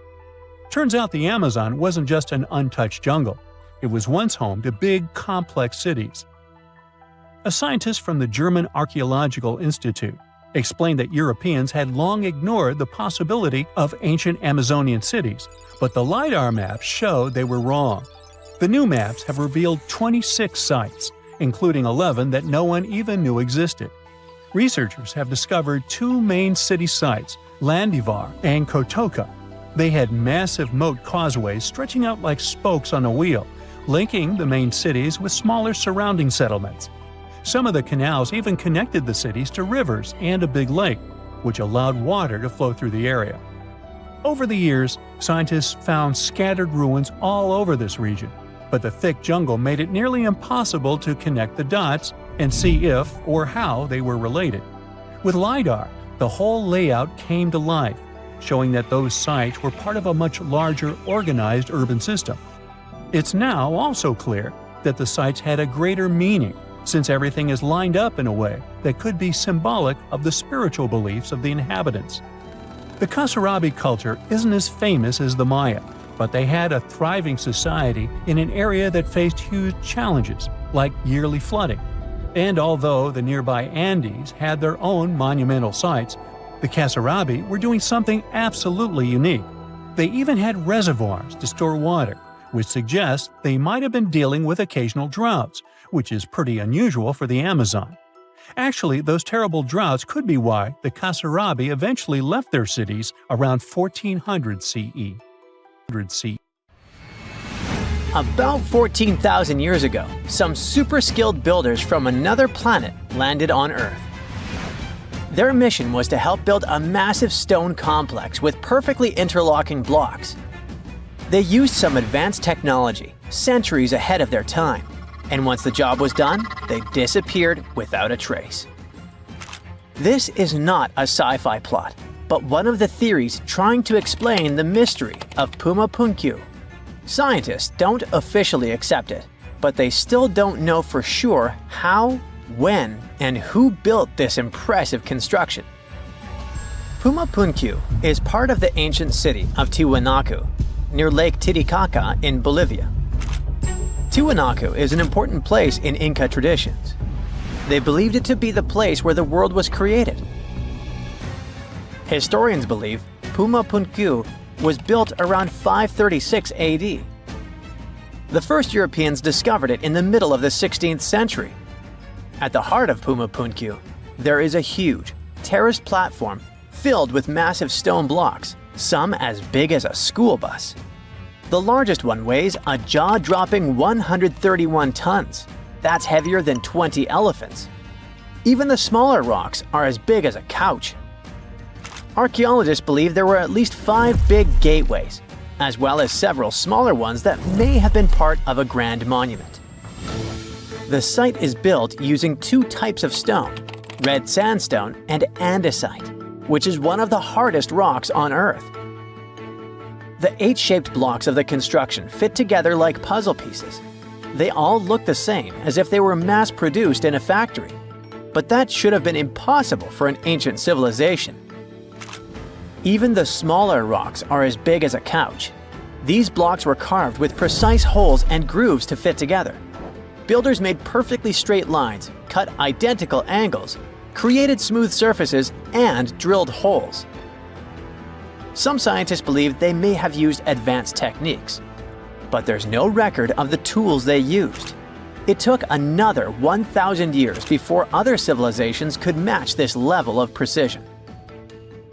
One of the biggest mysteries is how these enormous stones were transported. Puma Punku sits high up in the mountains at 12,600 feet above sea level. So high that even trees don't grow there. The builders didn't have wheels, cranes, or modern machines, yet somehow they moved these heavy blocks miles from their original locations. Some scientists think they used llama skin ropes and ramps, but no one really knows for sure. The most commonly accepted version is that the Tiwanaku civilization, which thrived in the region between 500 and 1000 CE, built this impressive site. The complex was enormous and had many different areas. A western court, a large open area in the center, and an eastern court that was surrounded by walls. Long ago, it must have been incredibly beautiful, with polished metal plaques shimmering in the sunlight, brightly colored fabrics and ceramics decorating the buildings, and people in elaborate costumes walking through the plaza. But something doesn't add up here, as the Tiwanaku people never wrote down how they built Puma Punku. They would have probably left some clues if they had accomplished something like this. Plus, the Tiwanaku people didn't have the high-tech equipment needed to carve and move giant stone blocks with perfect precision. The architectural historians who first studied the place professionally concluded that a hammerstone couldn't have done such a fine job. They found no metal tools that were used in the construction process. That's why they suggested they might have used some unconventional tools the historians didn't even recognize as tools. There's a theory that these ancient builders might have had a way to soften stone to make it easy to carve before it hardened again. Or maybe they poured liquid stone into molds, just like we make concrete today. If it's true, this would mean an advanced civilization existed in South America long before we thought. Some researchers even think it had to do with the theory of Atlantis or other lost civilizations that may have had immense knowledge before a global catastrophe wiped them out.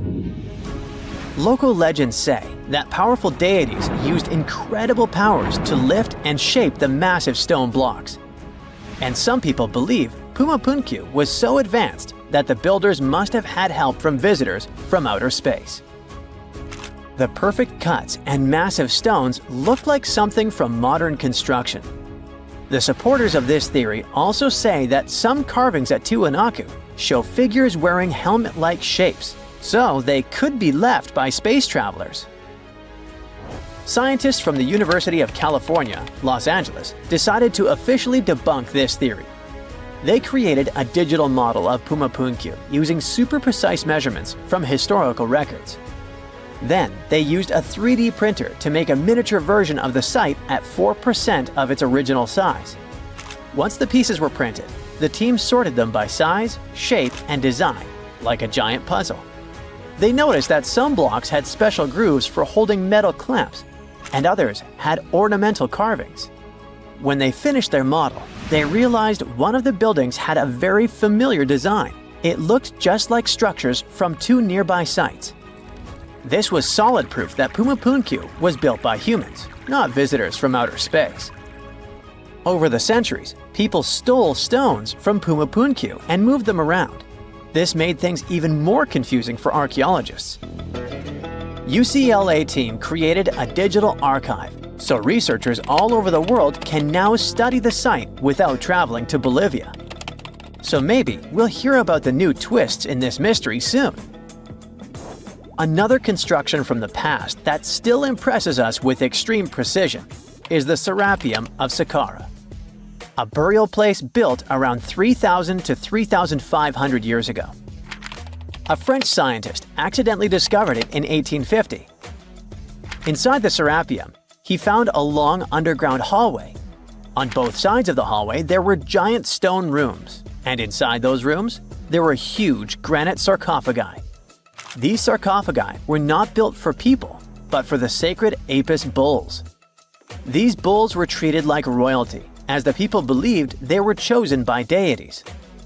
The Egyptians believed these bulls were the incarnations of the deity Ptah and had magical powers to protect their kingdom. Some of the stone boxes inside the Serapeum weighed around 70 tons. They were made with perfectly straight angles and smooth surfaces. Scientists noted roller marks on the floor and found wooden winches with levers, which the Egyptians likely used to move the sarcophagi. Since the burial chambers were lower than the hallway floor, workers filled them with sand, rolled the sarcophagus into place, and then slowly removed the sand to lower it perfectly into position. A stone inscription found in the Serapeum said it took 28 days just to move one of these stone boxes. Even though these sarcophagi were meant for bulls, they were way bigger than needed. Pharaohs, who were the rulers of Egypt, were buried in tiny coffins. So it's really weird that these boxes were so enormous. Another question is why they used granite, which is so hard to carve, instead of limestone. Some people believe the stone boxes weren't just tombs. They might have been ancient energy generators.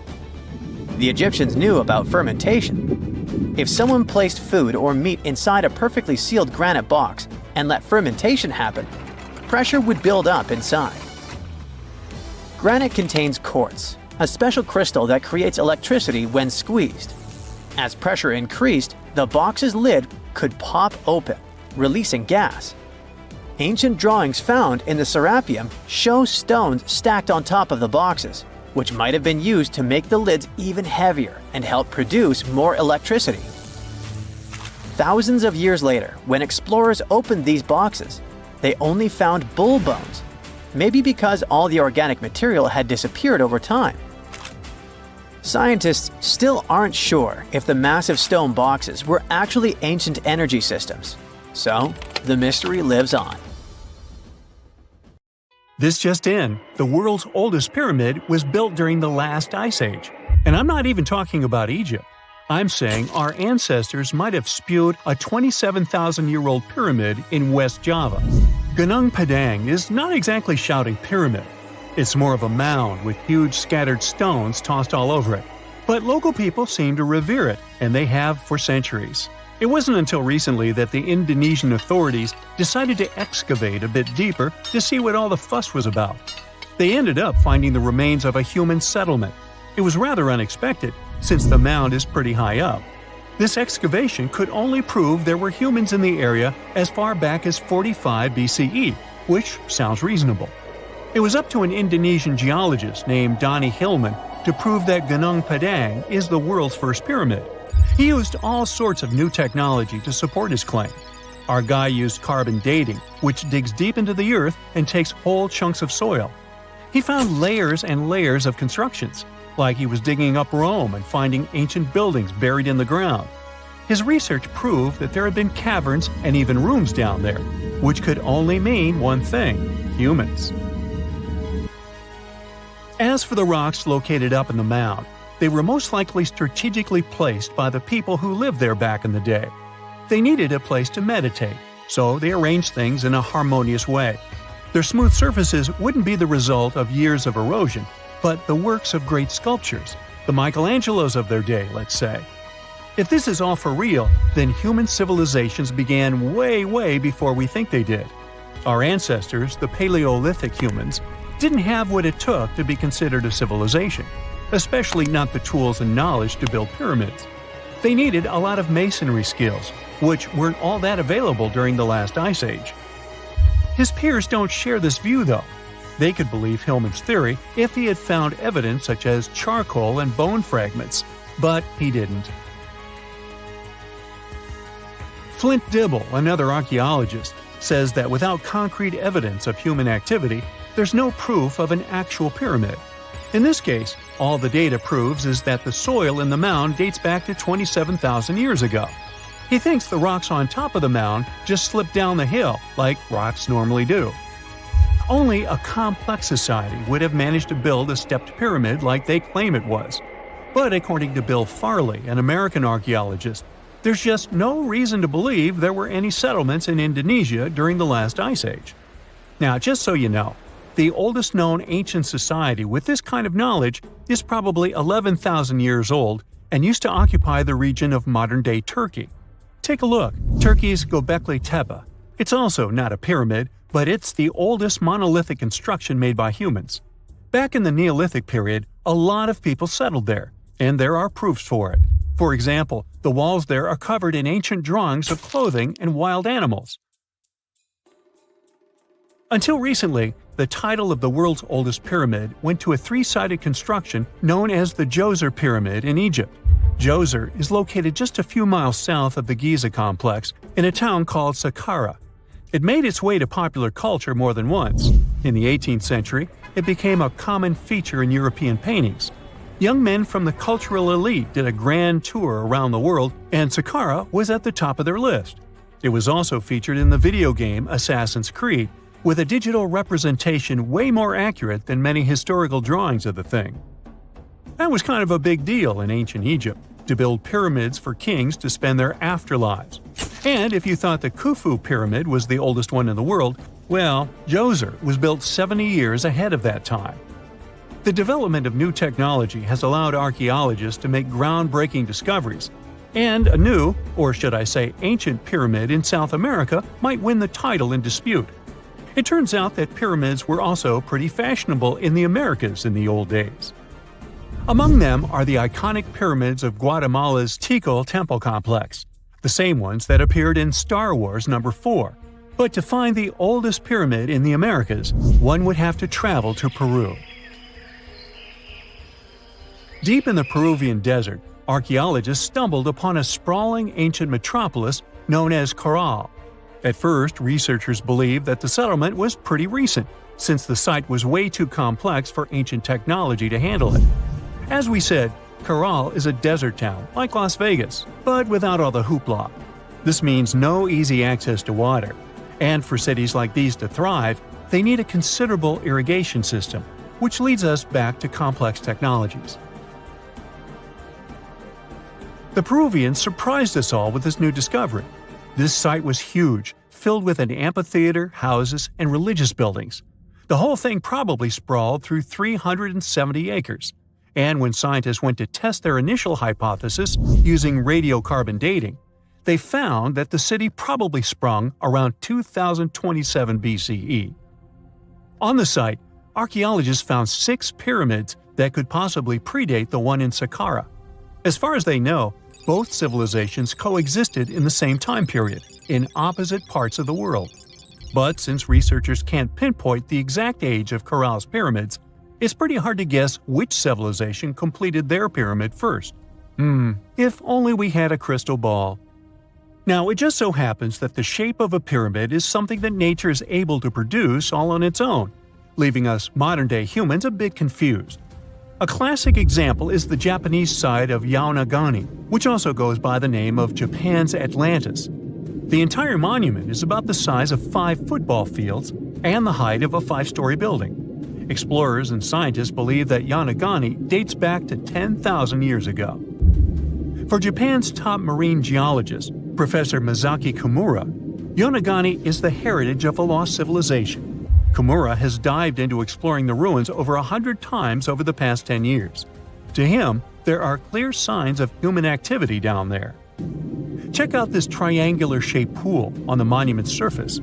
Kimura thinks it's actual proof of humans, because this triangle-shaped concave is a historical symbol of water fountains in the region. As it happens with a lot of these cases, not all scientists are convinced the same. For many, Yaonagani is probably the result of thousands of years of erosion, and the fact that the monument is composed of one massive rock leads them to believe it is not really human-made. Sure, these huge basalt columns may look like the ruins of a palace, but they're most likely the result of the intense volcanic activity in the region. And speaking of natural formations that really look like a human made it, a pyramid on Mars has been a hot topic lately. Humans have been keenly trying to prove that there is life on Mars for quite some time. But some are stretching it really far, saying that little green or gray people built a pyramid on the planet to try and build their own civilization. This picture was taken over a decade ago by the Mars Reconnaissance Orbiter, the MRO, but it started to resurface recently. It shows what looks like a 3-sided pyramid. Some people claim that the smooth side of the pyramid could only be the effect of otherworldly work. Then science comes along and explains that Mars is home to one of the deepest canyon systems in the whole solar system. The so-called pyramid is located in what is known as the Kandor-Chasma region. This Martian region has a bunch of similar formations that are nothing more than the result of erosion. Nothing supernatural going on there, apparently. Now, let's assume that another species, whether humanoid or dolphin-like, could have existed millions of years ago. How do we find their traces? There was a Doctor Who episode about a non-human industrial civilization on Earth that existed long before us. These reptiles, called Silurians, were forced deep underground by a catastrophic rise of temperatures on Earth, and there they thrived for centuries. That inspired scientists to create the so-called Silurian hypothesis. If there was an advanced civilization before us, we should find their traces somewhere. Well, let's try. Climatologist Gavin Schmidt and astrophysicist Adam Frank decided to dive into this themselves. Like us, any technologically advanced civilization would be hungry for energy, so they looked for global effects that would leave a widespread mark. For example, hints of large-scale industrial processes, like plants and factories, and their leftovers. Then comes the question of how long these civilizations would last. If they existed for a long time, we should look for long-lasting signs, like residues from burning fossil fuels, mass extinctions, synthetic chemicals not found in nature, and even traces of nuclear fission. Basically, we should search for the same kinds of things that humans are currently leaving behind as evidence of our activities. Unfortunately, this evidence isn't that easy to find. Let's imagine an unsettling scenario if humanity suddenly disappeared. Even though it seems like we've left a lot of changes on our planet, the future civilization millions of years from now would struggle to find any remnants of our existence. Why? Well, our planet has existed for 4.5 billion years. Complex life on Earth has existed for more than 400 million years. Compared to that, our industrial period only lasted around 300 years, and we haven't left any significant traces. Our record of Earth's history is full of gaps, especially the further back you look. The fossil record captures only some things, being very selective and incomplete. On average, one fossil emerges every 10,000 years, and dinosaur footprints are even rarer. Mountains rise, oceans change, and plate tectonics can easily wipe out evidence of entire civilizations. After a couple of million years, chances are any physical signs of a civilization would disappear. In order to find at least something, we have to look for things like odd sediment patterns or unusual isotopic ratios. Also, fossils mostly form in water, leaving us in the dark about creatures on land or in the jungles. So even if there was a technologically advanced society millions of years in the past, and even if they were far more advanced than us, we might struggle to find any clues of its existence. Frank and Schmidt try to understand how we could ever hope to spot signs of them. Discovering actual cities would be the ultimate proof of a Silurian-style civilization on Earth. But Adam Frank isn't too optimistic. Even now, our cities cover less than 3% of the surface, making it easy to miss ancient city ruins.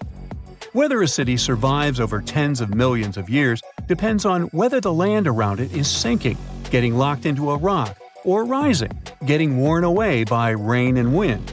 So places like the French Quarter in New Orleans might have a better shot of making it into the geologic record than, say, Haight-Ashbury in San Francisco. When it comes to finding artifacts, the odds are pretty slim as well. No prehistoric iPhone would survive millions of years, fancy glass or not. Finding their fossilized remnants might be a bit more promising, but it's still tricky. Considering modern humans have only been around for about 100,000 years, it's quite possible that we might overlook any traces of an earlier advanced species. There is one thing, though. We could stumble upon their traces in rocks. Our current chaotic era might leave a distinct mark on the Earth's geological history, especially since we're basically experiencing PTM 2.0. I'll get to that in a moment. So they try to look at the changes in the carbon cycle. Humans have been releasing a lot of fossil carbon since the 18th century. This leaves a special mark in the carbon isotope ratio, like a signature that shows the difference between carbon in living things, such as seashells, and carbon in lifeless volcanic rock. Scientists also look for signs in the way sediments are arranged. Large coastal deltas might mean that there were bigger rivers made by folks in this hypothetical civilization. Traces of nitrogen could suggest big-scale farming, where they used a lot of fertilizer. Spikes in metal levels in the sediment could mean runoff from heavy industries. Of course, a single find like that wouldn't tell us anything. Schmidt says the key is to look for multiple signs together. Without clear artifacts, the uniqueness of an event might show in various clues rather than a set of changes linked to a single cause. On a quest for Silurian-style clues, scientists even decided to check the Moon. Some astronomers find it surprising that no one has looked into this before. They even joked about the possibility of dinosaurs building rockets and leaving traces on the Moon or other celestial bodies. These astronomers think that Earth-like planets tend to erase signs of civilizations on their surfaces. So they're exploring the wild notion that these beings might have been space travelers.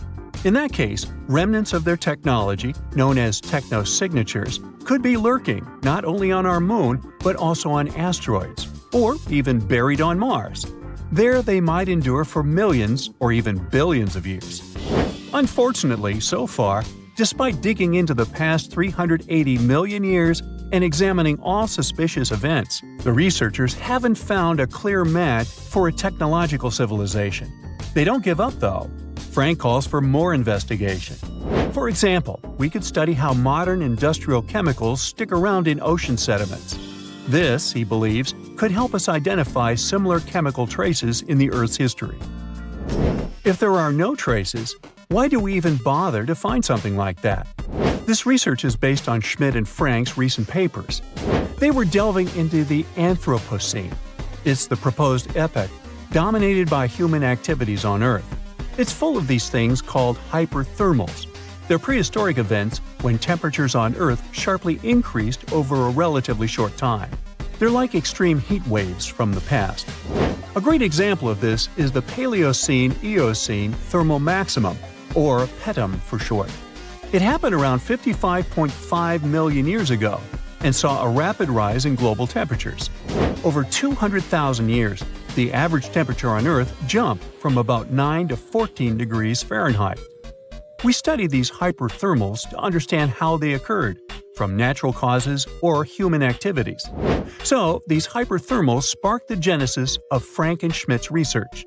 To study them, scientists started examining chemical signals and tracers left in rocks. When doing that, Schmidt and Frank uncovered some eerie parallels between all the climate issues we have today and past periods of rapid temperature shifts. There's a close similarity between the PETM and other hyperthermal events. So all this work isn't just about solving a historical mystery. Understanding our impact on the environment can guide us to finding better ways to live in harmony with the planet and avoid becoming a forgotten species in the future. Our Milky Way is filled with lots of planets that could be just right for life, but we don't know if there are other civilizations out there. Earth is the only place we know of with living beings. About 200 years ago, people wondered if there might be civilizations on Mars. Back then, it was a real question. But once we got pictures from space probes, we decided there wasn't any evidence for it, and that idea got stuck in our minds. Now, it's not even considered a valid topic for serious science. It's seen as kind of silly. But no one has set clear limits on what could have happened on our own planet a really long time ago. So, even if there is no proof, we shouldn't throw away the possibility. Don't forget, it took humanity a while to recognize dinosaurs. Maybe Silurians are just patiently waiting for their time. See this place on the map? Yeah, right there. It's estimated that around 100 people have vanished or lost their lives here. Why, you ask? Well, it seems they were all looking for this guy, Percy Fawcett.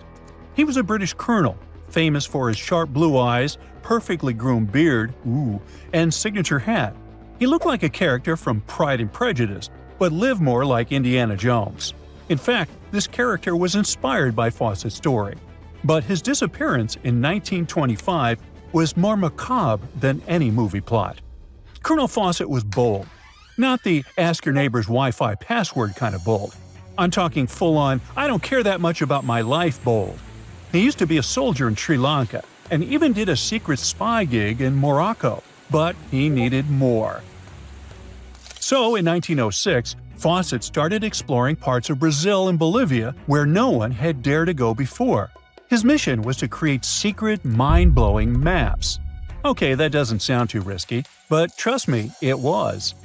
If you want to explore the world nowadays, you just open Google Earth and, well, that's it. No danger, no adrenaline, just maybe one or two creepy street view photos. Ew. But we're talking about the beginning of the 20th century, when satellites and this weird Google car didn't exist. Back then, if you wanted to fill in the world map, you actually had to explore the land on foot. So that's how Colonel Fawcett ended up in South America. And he became famous for his expeditions to map out the wild Amazon. He was the first guy to record the locations of waterfalls in that region, for example. But then he got obsessed. Blame it on lack of sleep or whatever sketchy Amazon jungle juice he was sipping, but suddenly he was like, I'll bet there's an ancient advanced city hidden somewhere around here. Spoiler alert, there wasn't. But he was hooked on that idea. Hanging out with native Indians for so long convinced him that large groups could totally thrive in the middle of a massive rainforest. And of course, Fawcett loved a good old adventure story, especially the ones from the 16th and 17th centuries, written by European explorers. In those stories, adventurers claimed they had found huge settlements and fine roadways deep in the heart of Latin America. But Fawcett's all-time favorite story came from a manuscript written in 1753. Back then, adventurers were hunting for precious metals in Brazil when they stumbled upon a ruined city with monumental buildings, roads, and plazas. Oh, and every corner had a Roman-style spire. Naturally, the colonel was all in to find it. Too bad no one told him this manuscript is mostly considered a forgery. Yep, this story is as real as Snow White's. But then, things got weird. The settlement described in that manuscript was supposedly located in the northeast side of Brazil. But now, he's saying there's an advanced civilization in Mato Grosso, which is in a different part of the country. So he decided to name this new place the City of Z. Back in the 1920s, the colonel launched 2 separate expeditions to find it, but both trips failed, as he faced terrible weather, fever, and of course, exhaustion. Now, tell me in the comments, what do you think Fawcett did after 2 failed expeditions? Option A, he quit. Option B, he called his mom. Option C, he tried again because he didn't get the memo that the universe is clearly saying stop. Well, of course, option C is the right answer. This is relentless Fawcett we're talking about. So, 3 years later, the colonel finally gathered enough cash to launch yet another expedition in search of the City of Z. All he needed was a crew of people crazy enough to join him. Famous and experienced explorers were begging to come along. But nope, Fawcett decided to take his son and his best buddy instead. In January 1925, this brave trio set off on their journey.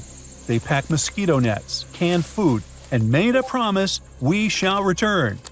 Another spoiler alert, they didn't. Uh-oh.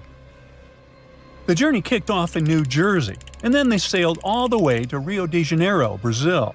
There, they stopped to grab some pack animals, like horses, and hired a couple of local guides. Now they were ready to head to the city of Cuiabá. Now keep in mind that distances in Brazil are crazy huge.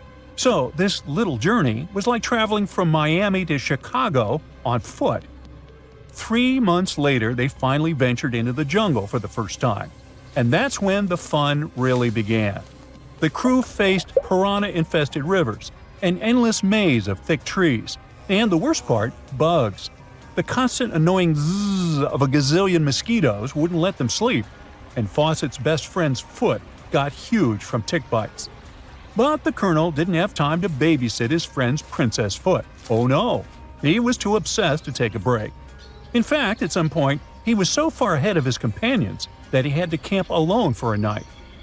On May 29th, Fawcett finally came to his senses. There was no City of Z. But did he let that stop him? Not really. He unpacked their gear and sent the local guides back to Cuiabá. But before saying a final goodbye, he asked them to deliver a letter to his wife, saying something like, "Don't worry, hon, our son is well and getting stronger every day." Sure he was. Anyway, after this dramatic farewell, the trio set off into the bush alone. The darkness swallowed the thick forest, and then they were never seen again. Okay, that was intense, so let's fast forward. 2 years later, the newspapers were still speculating whether the trio could still be alive, and Fawcett became a legend, like Bigfoot, but less hairy. One guy said that the colonel had become one of the locals and was living his happily ever after in the jungle. Another guy said he was held prisoner by the Indians, but no one could confirm any of these sightings.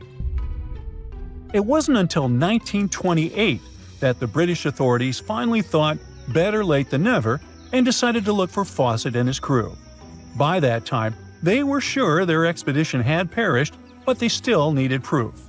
And after days and days of surviving the jungle's worst nightmares, they found, well, nothing. But in a weird way, this mystery inspired more explorers to look for them. It's estimated that about 100 people have passed away in this process, and a few have followed in the explorers' footsteps by disappearing without a trace. So, what really happened to the expedition? Researchers have pointed their fingers at everything under the sun. Parasitic infections, starvation, drowning, jaguar attacks, you name it. Some even say Fawcett dove headfirst into mysticism and started an occult community in the jungle. The Brazilian anthropologist Orlando Villas-Boas was probably the one who got the closest to solving this case. Back in the 1950s, He was working with the Kalapalo Indians when they suddenly admitted to, getting rid of Fawcett. They even had bones to prove it. But it turns out a forensic analysis showed that the remains didn't belong to the colonel. So we're back to square one, and nobody knows, to this day, whatever the heck happened to them. Fawcett's quest, as we know it today, is based on some pretty questionable sources. But there is a possibility that he wasn't living in Delulu land after all. Recent discoveries suggest that his idea of a sophisticated jungle city wasn't just pure fantasy. In 2024, a massive ancient city was found in the Amazon, hidden beneath dense vegetation. Evidence suggests it was built around 2,500 years ago, and it was surprisingly advanced, featuring houses and plazas, all connected by an incredible network of roads and canals. But this city was in a forest in Ecuador, not Brazil. So who knows? Maybe the legendary city of Z is still out there. Ooh. There's this interesting ancient site near St. Louis, Missouri, that a lot of people don't know about. It's called Cahokia, and it used to be a huge city with up to 20,000 people living there back in the 11th century. It's full of these massive earthen mounds that were built by hand, and the biggest one is still there today, at the Cahokia Mound State Historic Site. Even though we don't know everything about this civilization, researchers have been able to piece together some information from the remains they've found. For starters, they found some pretty old teeth at this site. After studying their appearance and structure, scientists suggest that a lot of different indigenous groups lived there. About a third of them came from other areas in the middle of the continent, which they figured out by studying the different levels of various substances in the teeth. And get this, the way the mounds are arranged shows that this was actually a planned-out city, not just a bunch of villages grouped together. The rulers lived on top of the mounds, while everyone else lived in other structures. It's amazing to think that they were doing things like farming, hunting, logging, pottery, and weaving, all within this one giant city.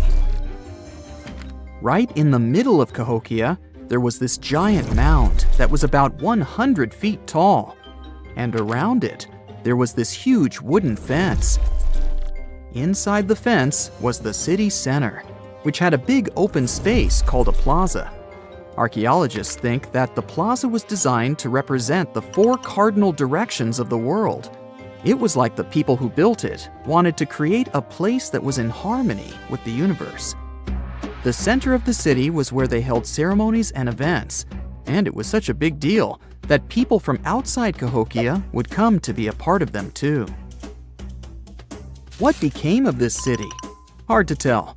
Some people think that the reason it fell apart is that they cut down too many trees and the land got all messed up. Other scientists believe that's not true, because the soil was still in pretty good shape after the city was gone. The Europeans were not even around at that time, so they couldn't have influenced the downfall of Cahokia either. There's also one theory that suggests there were fights with other communities that caused the city to collapse. These days, there are over 65 preserved mounds, and you can even climb the steps of the tallest one. The best part is that local authorities are thinking of making it a national park, so you should totally plan to visit before it gets too crowded. Mohenjo-Daro is another lost ancient city that's still surrounded by mystery. Located in modern-day Pakistan, it was a city that flourished during the Bronze Age, and it was extremely advanced for its time. It had things like water systems and fancy architecture that other cities didn't have back then. Despite these features, it's not as well known as other ancient cities, like those in Egypt or Mesopotamia. What's even weirder is that at some point, the city was abandoned, and no one knows why. Archaeologists found the city in 1911, but it took a while for them to realize how important it was. Eventually, they uncovered a lot of really interesting things about the city, like its advanced sanitation system. excavations uncovered over 700 wells, as well as private baths and a large communal bath. Remarkably, even private homes had toilets, and waste was efficiently disposed of through a citywide sewage system. They also had a lot of trade connections and made some really beautiful objects like pottery, jewelry, and figurines that were sold all over the region. Despite its amazing culture and knowledge, scientists have yet to figure out why the city was abandoned. Some people think changes in the nearby river might have had something to do with it.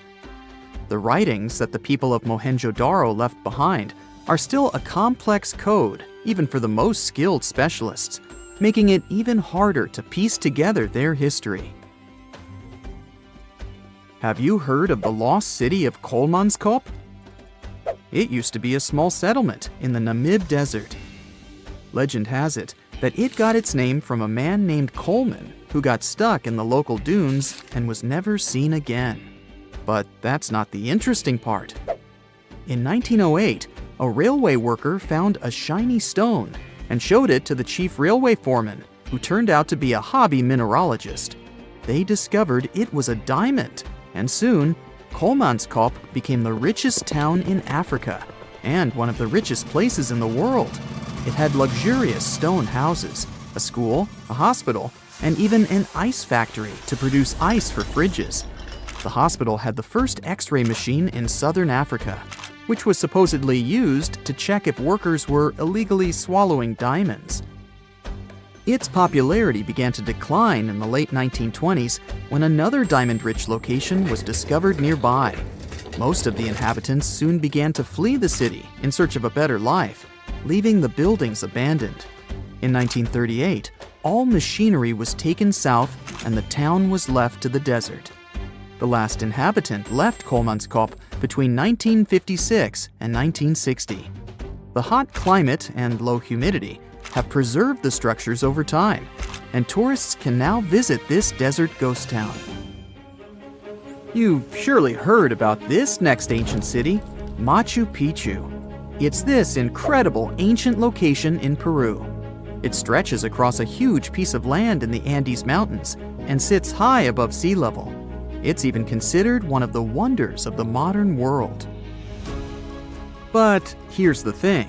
Scientists aren't exactly sure what it was used for. It could have supported up to 750 people, but there aren't a lot of human clues left behind. Some people think it was more of a spiritual or ceremonial place, while others believe it may have been like a fancy spa retreat for the nobles. The extensive terraces might mean it was used for crop testing or as a trading hub. And there's even a theory that it was used as a prison because they found a cell-like area too. It's amazing that even today, archaeologists and historians are still puzzled about how it was built. Did you know that they probably didn't even use wheels for transportation? And those massive granite rocks were somehow pushed up the steep Andean mountains, even though most of them weighed a lot. Some historians think that hundreds of people worked together to push each rock up the peak. The huge stones at Machu Picchu are also so close together that you can't see any cracks between them. It's pretty cool because it also makes the area safe during earthquakes, which is important since Peru is a shaky country. But how did the stones stay put during all those quakes? They actually move a little bit, but then they go back to their original spot, almost like they're dancing. Some people think wet wooden wedges were used to keep them in place, but that doesn't really add up, considering how big the structures are. Locals back then also seem to have built Machu Picchu without using any pack animals or iron tools. They had to sculpt and put everything together using mostly their hands. Plus, the citadel is built on a fault, so they had to move a bunch of stone and earth to make it flat. Scientists also think that the real construction is actually underground because of the deep foundations and drainage system. In fact, there's a hidden water system that was just recently discovered using 3D scanning. They didn't even use mortar to put the granite blocks together. They were so precise that you can't even fit a sheet of paper between them. One theory suggests that people that lived there used stone tools made of a harder material than the stone they were cutting. Scientists found an entire city of Gaiangola that was hidden beneath the dense jungles of Mexico for 600 years. It covers 360 hectares, had over 1,000 buildings, 2.5 miles of defensive walls, a network of internal roads, and a well-planned urban layout with temples and ball courts, and separate neighborhoods for the elites and commoners. For centuries, people believed there was just an abandoned fortress there, based on stories passed on from generation to generation. Until recently, there was no way to see how truly huge it was without spending years on the ground. But thanks to the new technology, a remote sensing tool called LiDAR, they got a 3D model of the area in just 2 hours from a plane. Gaiangola was built between the years 1350 and 1521. It was a crucially important place for the Zapotec people, a group that had lived in the area since around 700 BCE. In Gaiangola, families lived together in homes with big patios in the middle, surrounded by rooms. When families got bigger, they built more rooms and made their homes larger. The study found that both the leaders and regular people worked together to make the city better. Because Gaiangola was surrounded by mountains, they used this land wisely and built their houses in a way that fit the slopes and let rainwater flow naturally. This helped keep their homes safe and strong. They were built so well that many of these buildings are still standing, even after hundreds of years. There are 2 pyramids in the center of the city. They may have been used as temples where the priests celebrated rites and ceremonies to their deities. The priests brought offerings to the altars, and the people assembled at the 2 squares that are now sunken. Then, there is also a palace with 64 rooms, some of them with circular columns on several sloped terraces. There are patios with many stairways all connected to each other. The sensing tool also found a round-shaped lookout point on a natural rock, where the Zapotec people could see their foes approaching from a distance. Researchers also noticed 2 circular structures that could have been used to watch the stars and measure time. They also found some tombs, so there was most definitely a city cemetery. By the end of the 1400s, the Zapotec people controlled a large territory on the Pacific coast and had successfully defended their land from the Aztecs, who were trying to take over more territory. They did the almost impossible and survived a 7-month-long siege at Gaiangola. When they won this conflict and kept control of the southern part of Mesoamerica, the Zapotecs didn't need to live in Gaiangola anymore. Staying in the mountains had its pros, but they needed fresh water and good farmland to grow food. The small city of Tehuantepec, just 12 miles away, had these conditions, so they moved there just before the Spanish arrived in 1521. Over time, Zapotec traditions started to fade, but their culture didn't disappear completely, and more than 300,000 Zapotec people still live in Oaxaca state in Mexico. They speak their own languages and keep their traditions alive. Creating the 3D model of the lost city is just the beginning of the research.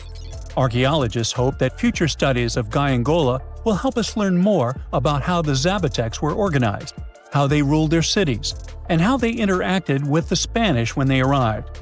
They plan to study all 1,100 buildings found in the LiDAR scan, and it will take a few years.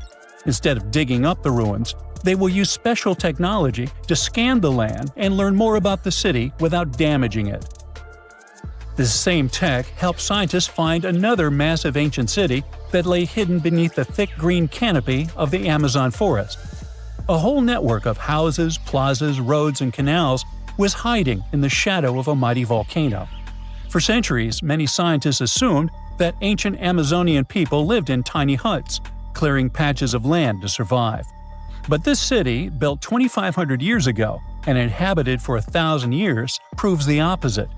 Now, scientists think tens of thousands or even hundreds of thousands of people lived in complex urban societies.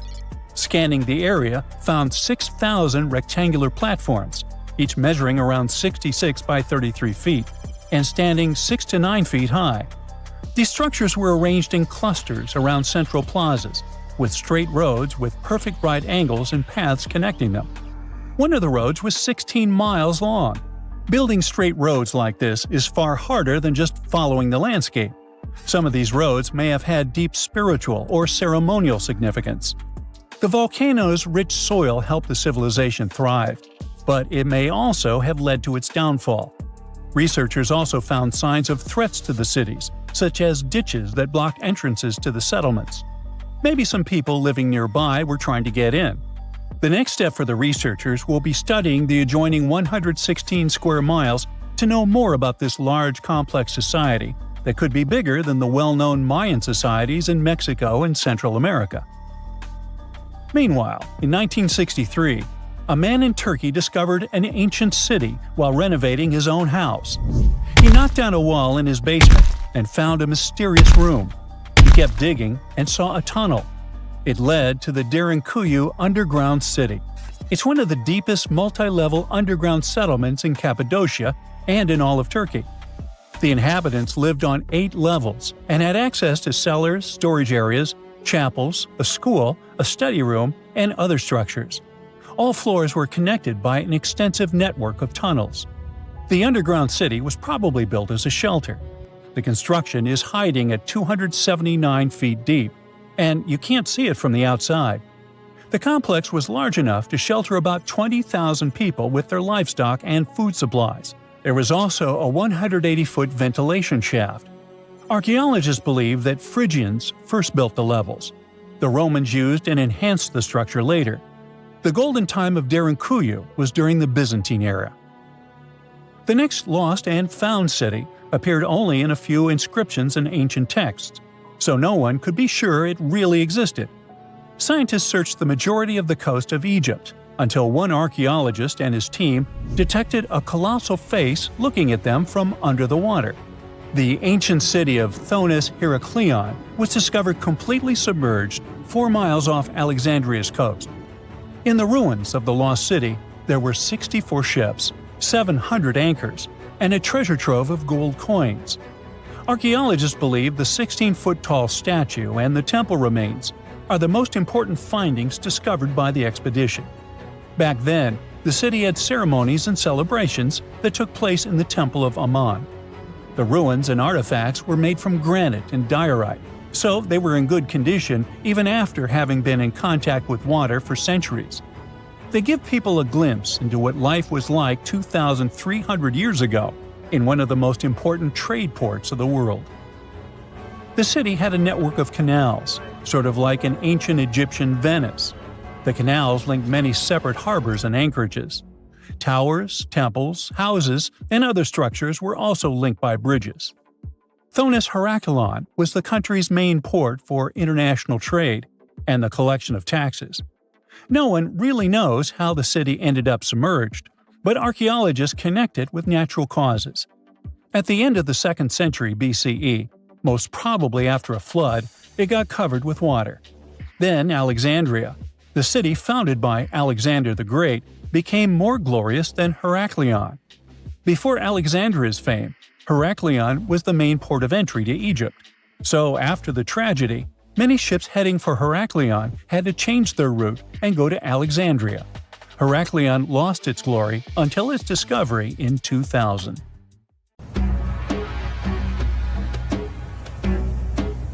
This is not a dune set. This is a very real desert in Niger. Jado was probably built by the nomadic Sao people and is filled with ksars, which are fortified houses made of salt and clay, with giant walls and secret passages. Located deep in the desert, it was once a vital stop for trans-Saharan caravans, but is now a hotspot for smugglers and bandits. The site has been off-limits since 2002 due to its dangers. The origin of the ksars remain a mystery. No archaeological studies have been conducted, leaving many questions unanswered. Even today, shifting sands reveal and conceal parts of these ancient ruins, fueling local speculation about what might still be hidden beneath the desert. Speaking of connective tunnels, scientists were blown away by the discovery of lava tubes in Saudi Arabia. These underground passages form when molten lava cools down. Researchers believe that ancient nomadic groups may have utilized these tunnels to survive the super harsh desert climates. While excavating the tunnels, archaeologists uncovered artifacts, rock art, and skeletal remains. The art and animal bones show that the people who used the tunnels were probably sheep and goat herders. They're still piecing together whether these groups lived in the tunnels for extended periods or just used them as temporary shelters. The Great Pyramid of Giza has been standing for thousands of years, but it's still hiding secrets. Using special scanning technology, scientists found two hidden structures under an ancient burial ground. The first is a shallow L-shaped structure, and below it is a much larger space that could be a final resting place or a chamber. The smaller structure was filled with sand on purpose, while the deeper one might be an empty chamber. Experts believe the two are connected, possibly as an entrance leading to a secret chamber. This is big news because it might give us some more insight into who built the pyramids and why. The world is full of ancient writing, but some messages refuse to give up their secrets, like the mystery of the Bashplemi tablet. This unusual stone, pulled from a lake in Georgia, is covered in symbols no one can read. Even with modern technology, experts are completely stumped. The tablet is about the size of a book, with 60 symbols carefully carved into its surface, but 39 of them don't match any known language. Some resemble scripts from ancient civilizations in the Middle East, India, and Egypt, but none are an exact match. To make things even trickier, part of the tablet is broken off, meaning a piece of the puzzle is missing forever. To rule out a hoax, scientists studied the tablet closely. They confirmed it's made of vesicular basalt, an extremely tough local rock. Whoever carved these symbols must have been really skilled. Based on similar archaeological finds, experts believe the tablet could date back thousands of years, possibly to the late Bronze or early Iron Age. Some symbols repeat, which could mean they're numbers. Maybe it's an inventory list, a record of battles, or even an offering to the deities. Until someone cracks the code, the Bashplemi tablet remains an unsolved mystery from the depths of history. Experts are still stumped with what this Minoan disc might mean. The Phaistos disc is one of the most mysterious finds from the Minoan civilization. This 6-inch clay object, discovered in 1908, has strange spiral markings that no one has fully decoded yet. The disc has 241 symbols on both sides, showing everything from people and animals to tools and plants. Experts have come up with many theories about what the symbols mean. Some think it's an early form of Greek. Others suggest it's a prayer or a hymn. And some even believe it could be a letter from a king in Anatolia to a Greek ruler. Let's see who will be the first to figure this out.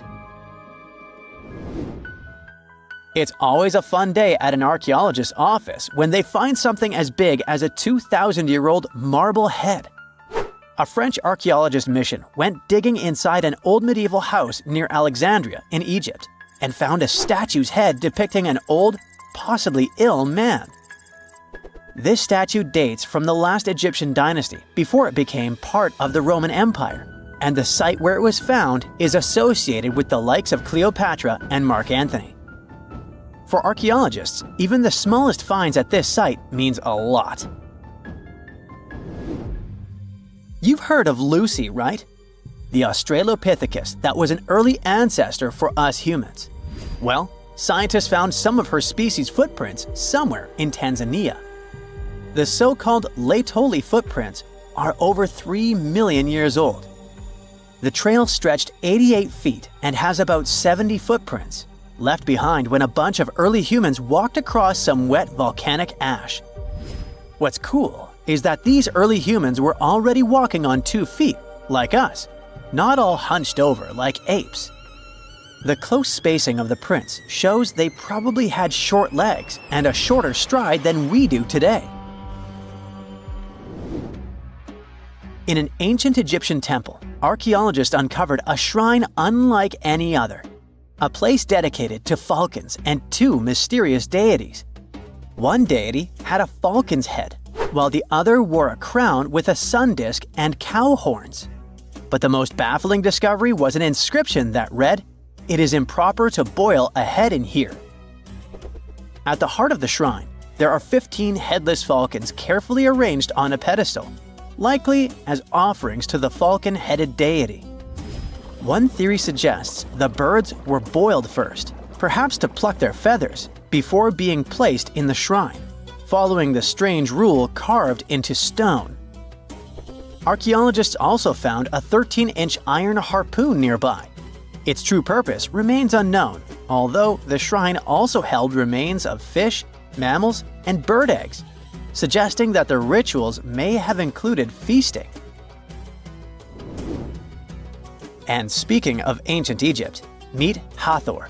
Scientists named her after the ancient Egyptian deity of motherhood, music, and singing.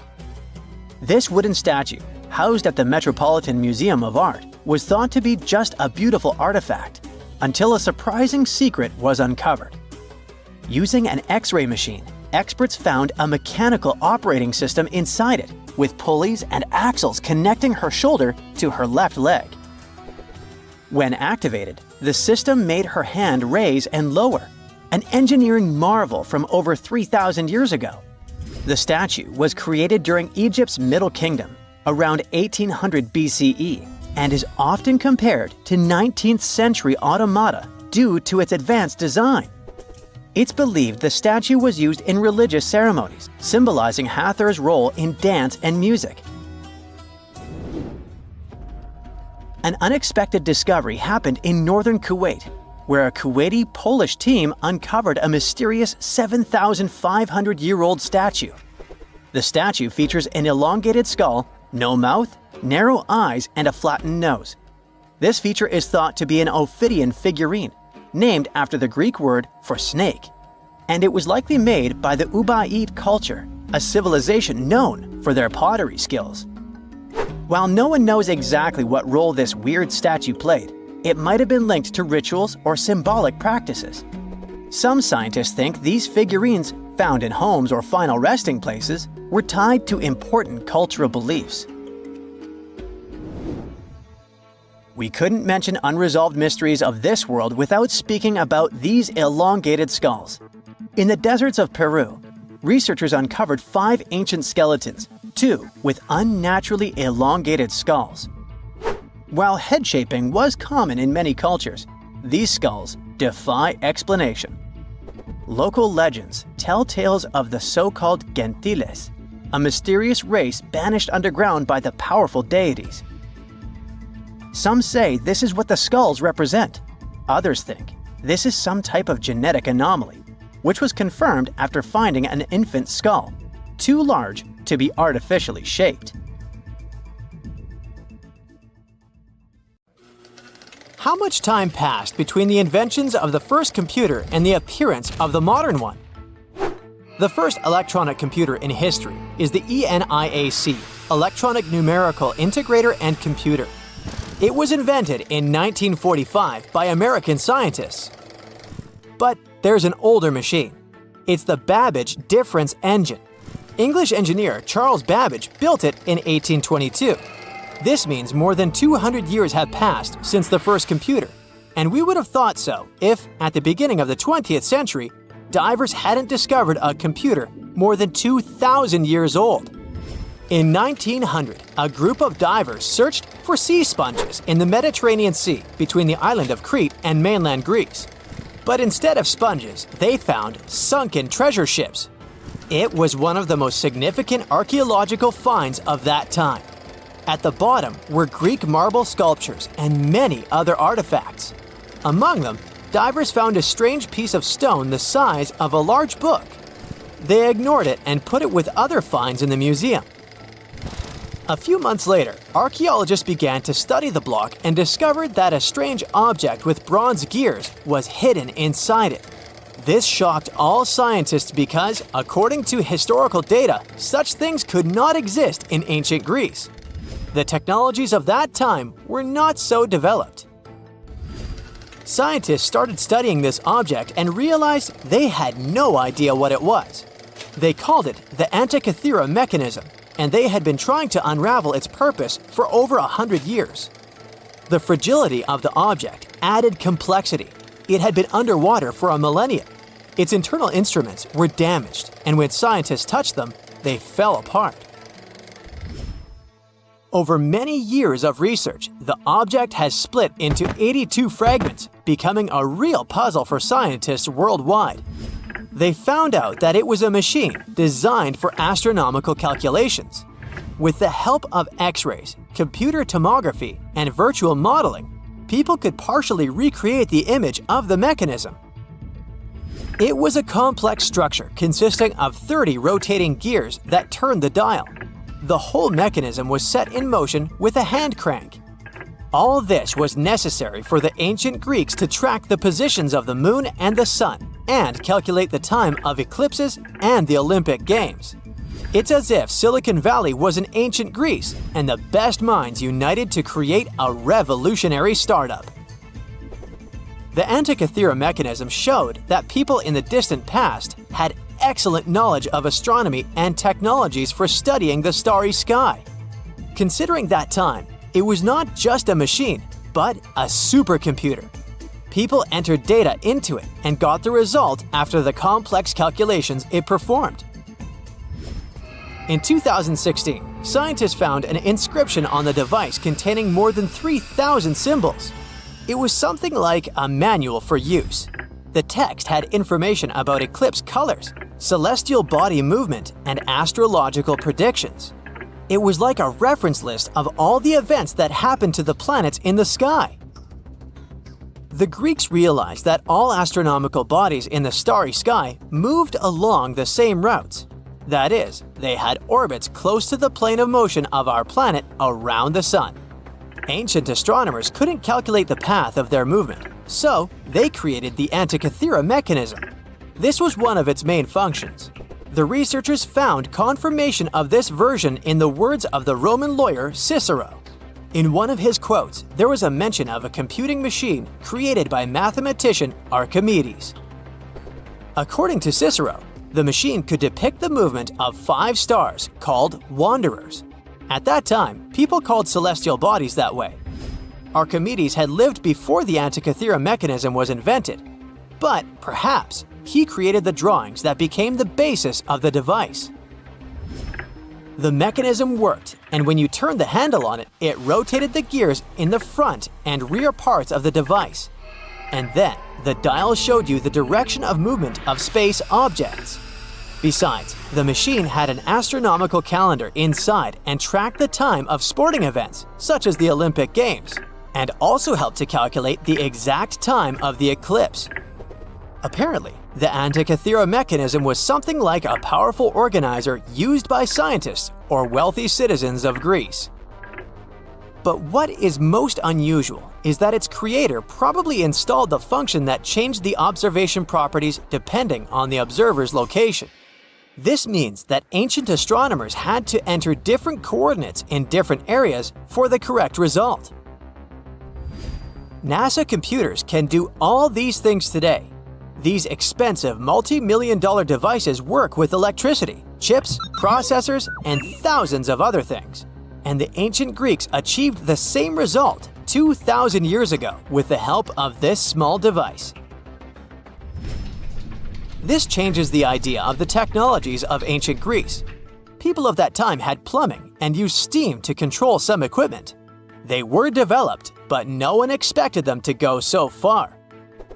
Archaeologists were sure that people of ancient times used giant rough gears to operate windmills.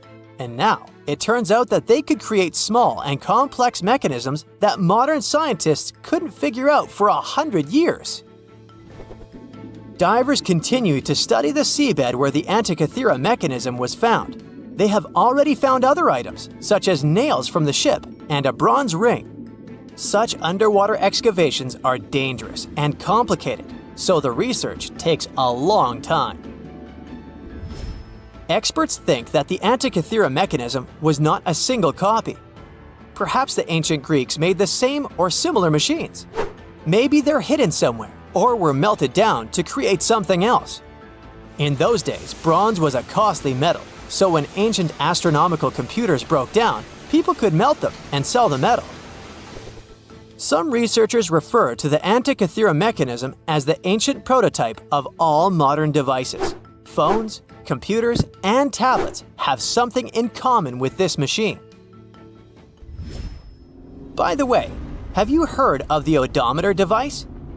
This device tracks the distance traveled by car or other means of transport. Nowadays, odometers are digital, but this technology used to be mechanical, and the ancient Greeks were the first to invent it. According to some records, Archimedes might have created it. The Roman later adopted this device for use during long journeys to aid in road construction. The ancient Greeks were the first to attempt to understand the rules of geometry. The Babylonians and Egyptians used geometry in different spheres of life. However, the Greeks decided to use logical reasoning to establish the rules and formulas that we still use today. Archimedes observed that when a solid object was immersed in water, it displaced a mass of water equal to the volume of the object. Have you heard of the Hippocratic Oath? This document is read aloud by all doctors before they start practicing medicine. For us, concepts such as confidentiality between a doctor and a patient seem commonplace, as well as a doctor's duty to always try to cure and save people's lives. But all of this was invented by ancient Greek Hippocrates. In addition to the famous oath, he was one of the first to make a scientific leap in medicine. In ancient times, people viewed illnesses as punishment for bad deeds. But Hippocrates discovered that diseases were natural and that the human body could react differently to them. This may seem obvious now, but the ancient Greeks reached this conclusion in 460 BCE. Aristotle was the first to suggest that our planet is a sphere, and thanks to him, we enjoy movies, TV series, and performances. The ancient Greeks invented theater in the form we know it today. Aristotle wrote the first rules of drama in history, which guide directors and screenwriters on how to keep the viewer's attention. Greek writers created plays in various genres, including tragedies, satires, and comedies. All of this contributed to the formation of Western culture, and that's why many directors enjoy staging ancient plays. And this is only a small part of what the Greeks invented. Therefore, it's quite logical that they were able to create the Antikythera mechanism.